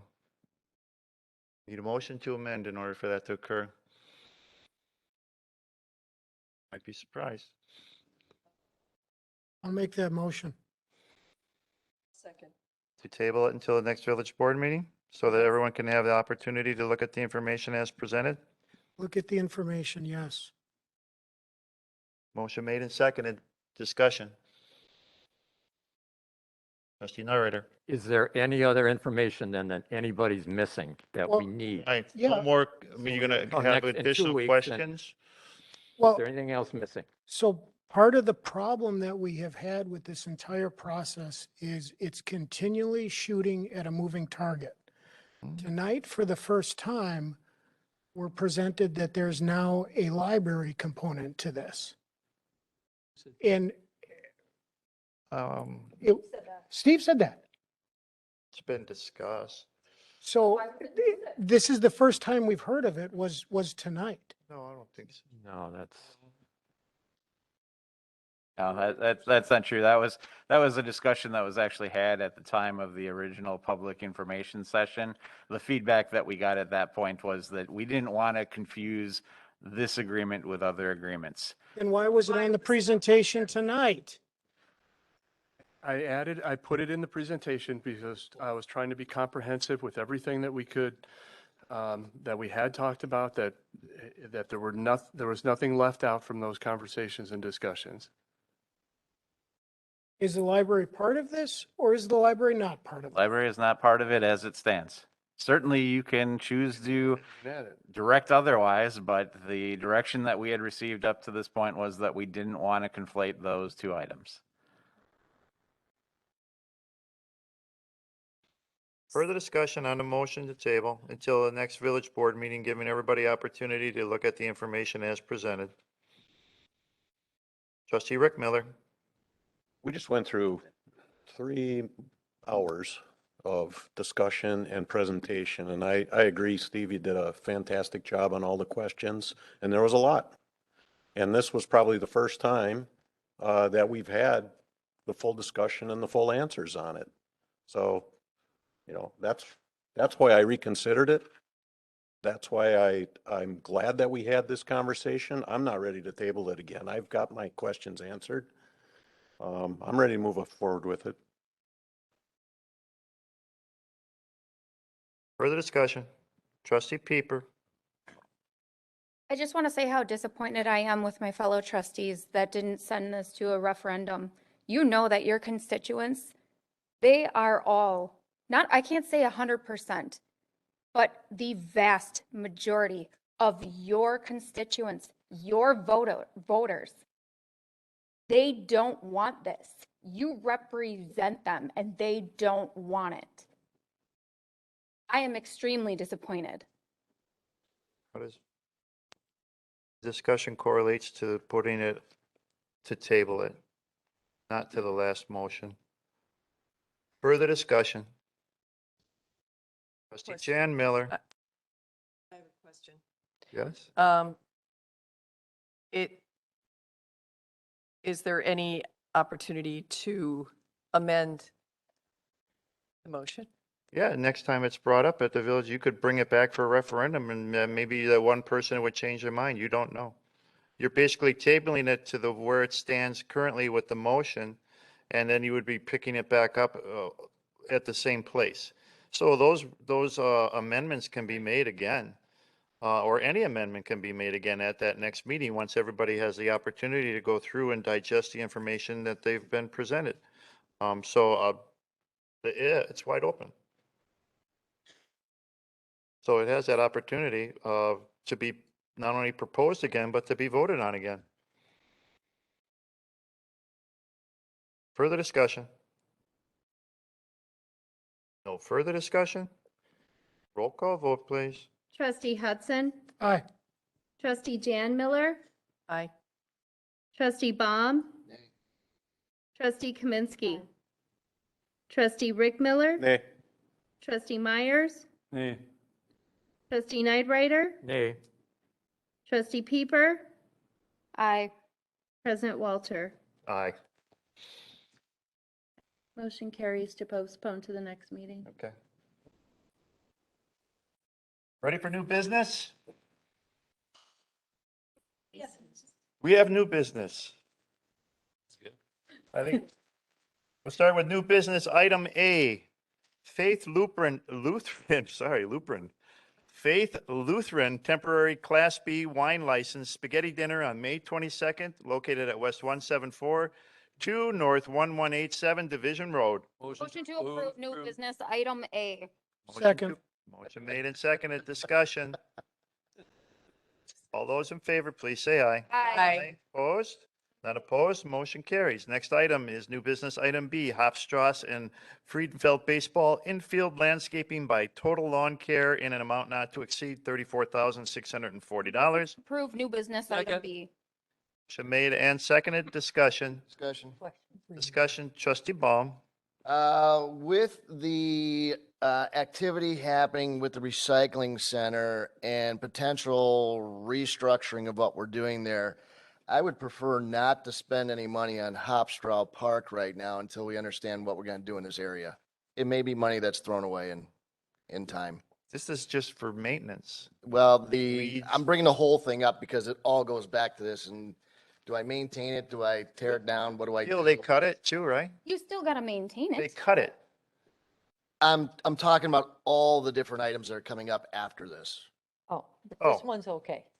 Yeah, if you're gonna cut the grass, I don't care about the cutting the grass, but all this other Okay, stuff. good. Okay. Thank you for clarifying. In the budget, correct? None of these are on the Little League field where Public Works currently is. Trustee Hudson. So none of this is to build infrastructure. This is Maintenance. delayed maintenance and upkeep. It's to level the field. It's to install dirt that doesn't puddle. It's to put in like a structured batter's box. This is not to install like dugouts or anything like that. It's very much maintenance. Redo the fencing behind home plate. It's to redo the covers on the dugouts. That my boys currently play at. I understand that. Stay on but B. That's D. Stay on I B. understand that, but it's a discussion about, I really want to have the discussion on all of them at once if I could. You want to take them all on? I want to discuss the overall topic of, do we want to spend money in an area which may have another use coming down the road shortly? Well, you could take it. You could take each one individually, but in regards to the baseball infield and the landscaping for this, being that you have that season now, is it now? Right now. And you've got softball that comes up for leagues. I think that we should definitely look at proposing and approving item B. Okay, I'll hold for the next one then. Okay. Further discussion Yes. on a new business item B. Can- Trustee Nyrider. Can we ask in the future, Gil, that the budgeted amount be put in here into what account numbers this is coming against? I have no idea. Is this meeting budget? Is it over budget, under budget? Or am I missing it? Gil, Sorry. You have to come to the front, but Where's that mic? everyone watching appreciates that. Forgive me. That's all right. My total budget for all the work that's in your packet is for $91,579. I was budgeted for the 2022 budget, 90,000. I asked for the additional to be able to put a backstop netting, a full backstop netting at Hopstrasse rather than a partial netting due to complaints of balls continuously flying out of the field. And so I did ask for an additional $1,500 to be able to cover that cost. But does it, I'm sorry, did I miss it here in the paperwork? No, that's, That's what I'm asking is for us to look at, can we at least see what the budgeted amount is? So we know if we're going over, under, et cetera. I understand what you're asking, and this was something you brought up at GGF as well, and it's something I'll work with staff to make sure when these reports come forward, we include that information in the future. Otherwise, you might have to go to a referendum on it. I'm just kidding. Further discussion? Further discussion? No further discussion? Roll call vote, please. Trustee Pieper? Aye. Trustee Myers? Aye. Trustee Baum? Nay. Trustee Hudson? Aye. Trustee Kaminsky? Trustee Rick Miller? Trustee Jan Miller? Aye. Trustee Knight Rider? Aye. President Walter? Aye. Motion carries. New business item C, Kinderberg and Hopstrasse tennis pickleball court repairs and painting by Frank Armstrong Enterprises, Inc. in an amount not to exceed $40,544. Approval. Motion made and seconded. Discussion. Is now my time? You can, I did. go ahead. Right, This is for painting. I am of the understanding that we are redoing, or we are getting rid of the recycling center, which is going to free up land to do something along the river. We have had discussions of other development in the area. I would like to hold off doing anything in the Hopstraw Park to see if something comes forward on potential development that would redo the park. So I wouldn't want to spend all this money on redoing this park if I've got development coming forward on Hopstraw only. For a year. Trustee Kaminsky. I don't think the baseball field's ever going anywhere. You're off, Terry. I mean, Hauptstrasse Park isn't going to be that dramatically affected if we move the recycling center. That's going to be probably 2 years from now. And you need the tennis courts. We got to keep them in good shape.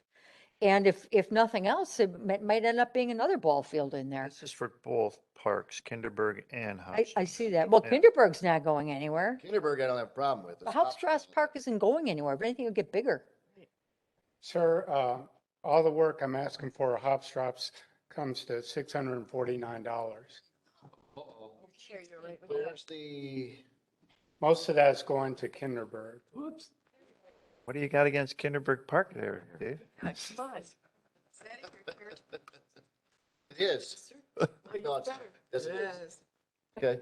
Well, should know. Further discussion? Unless, anything else, Trustee Ball? No. Okay. All right. Trustee Pieper.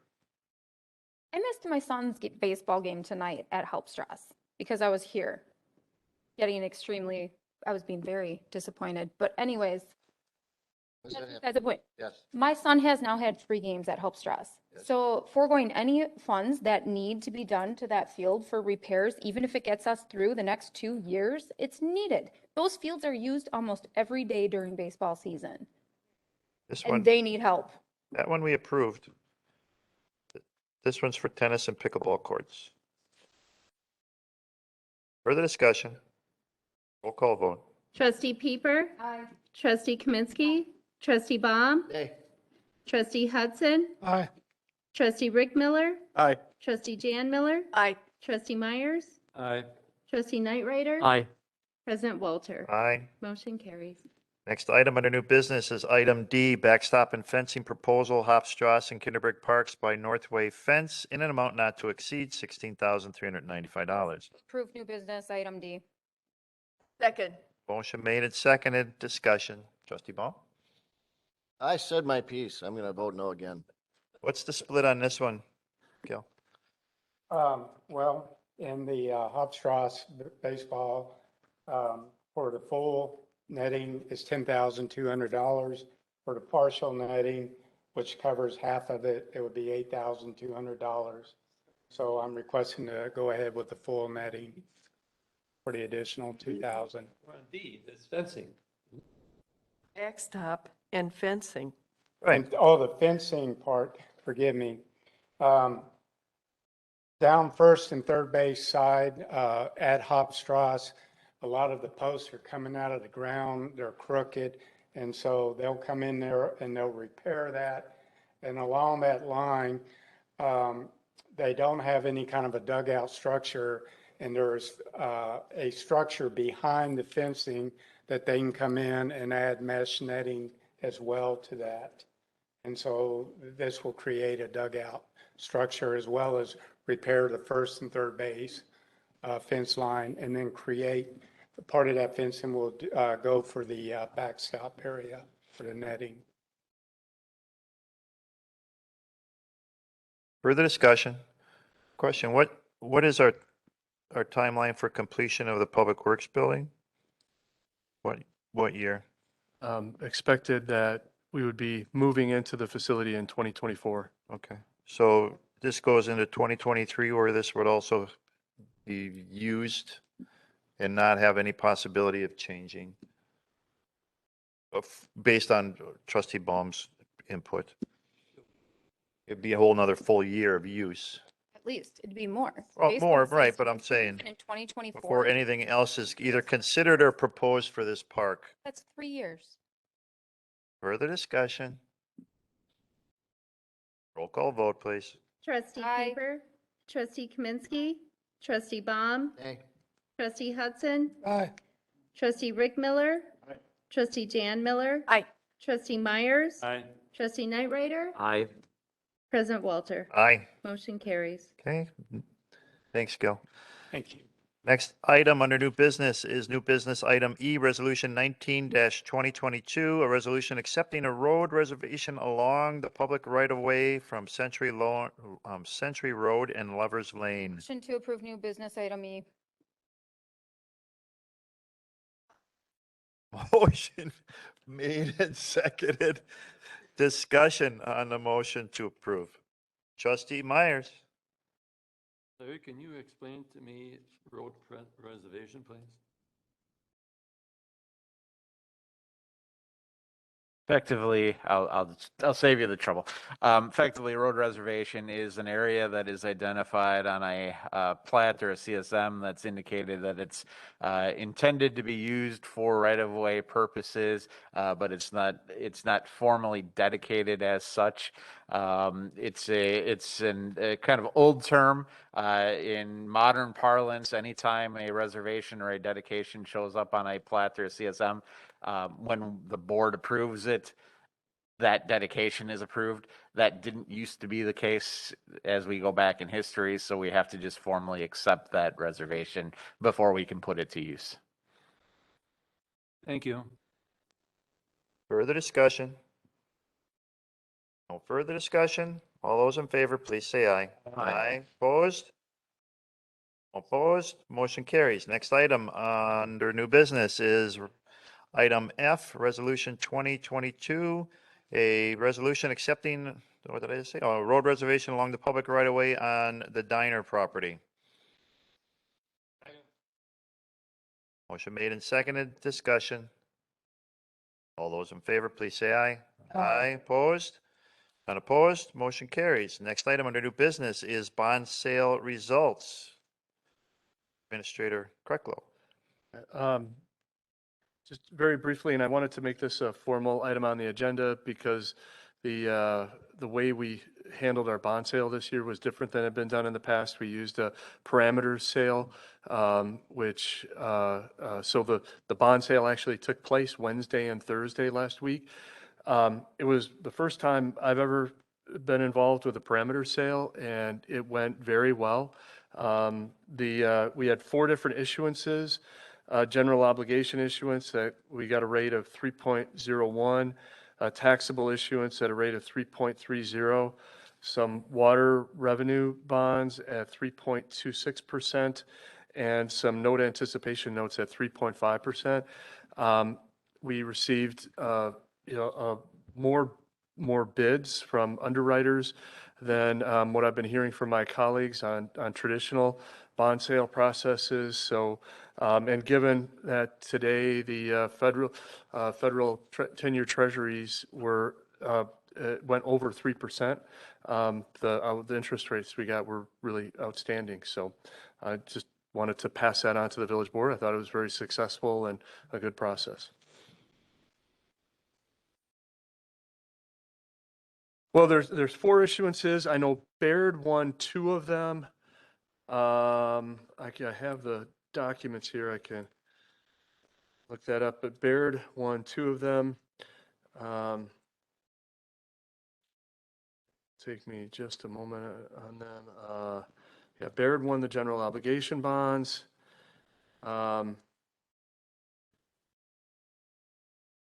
Northland Securities won the taxable bonds. Baird won the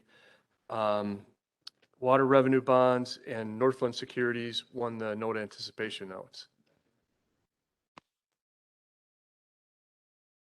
Any other questions?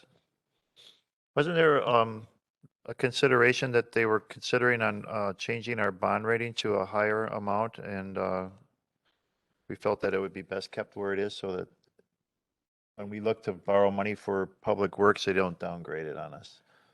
In planning and going through our rating agency calls, we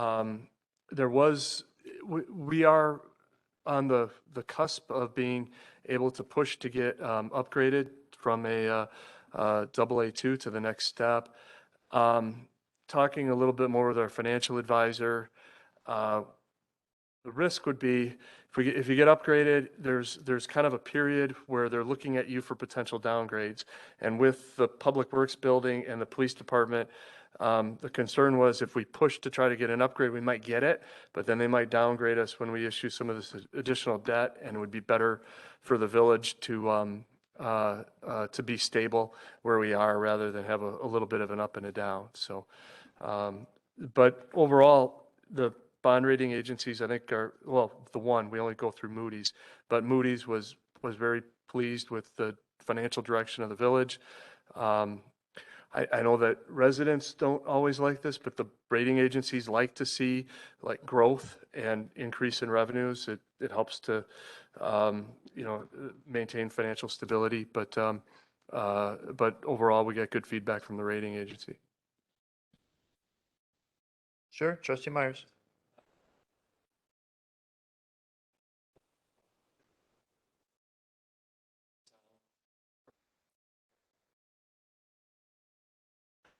I have to check on the exact numbers.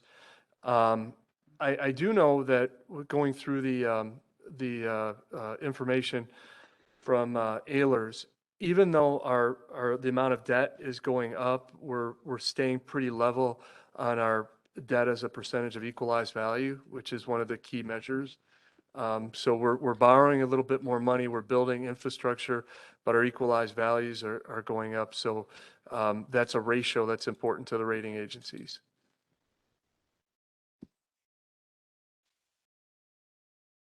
Yeah, we're 8.5, I think, maybe close to 9 in reserves. So that growth in fund balance has been pretty healthy too. Yeah, big stack. All right, any other questions? If not, before we adjourn, the next regular village board meeting will be on Monday, May 16th at 7 p.m. here at the Village Hall Boardroom. Thank you all for coming tonight. Thank you all for watching, and have a good night. For someone, I was gonna send an email tomorrow morning, but just to let scheduled for knee replacement surgery next week Thursday. So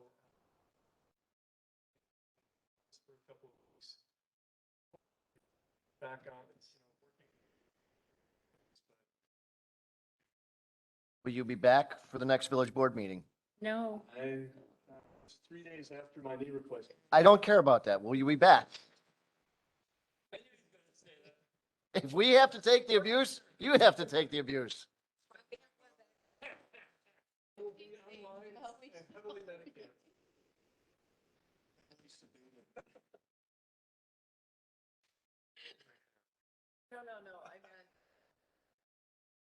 I put one in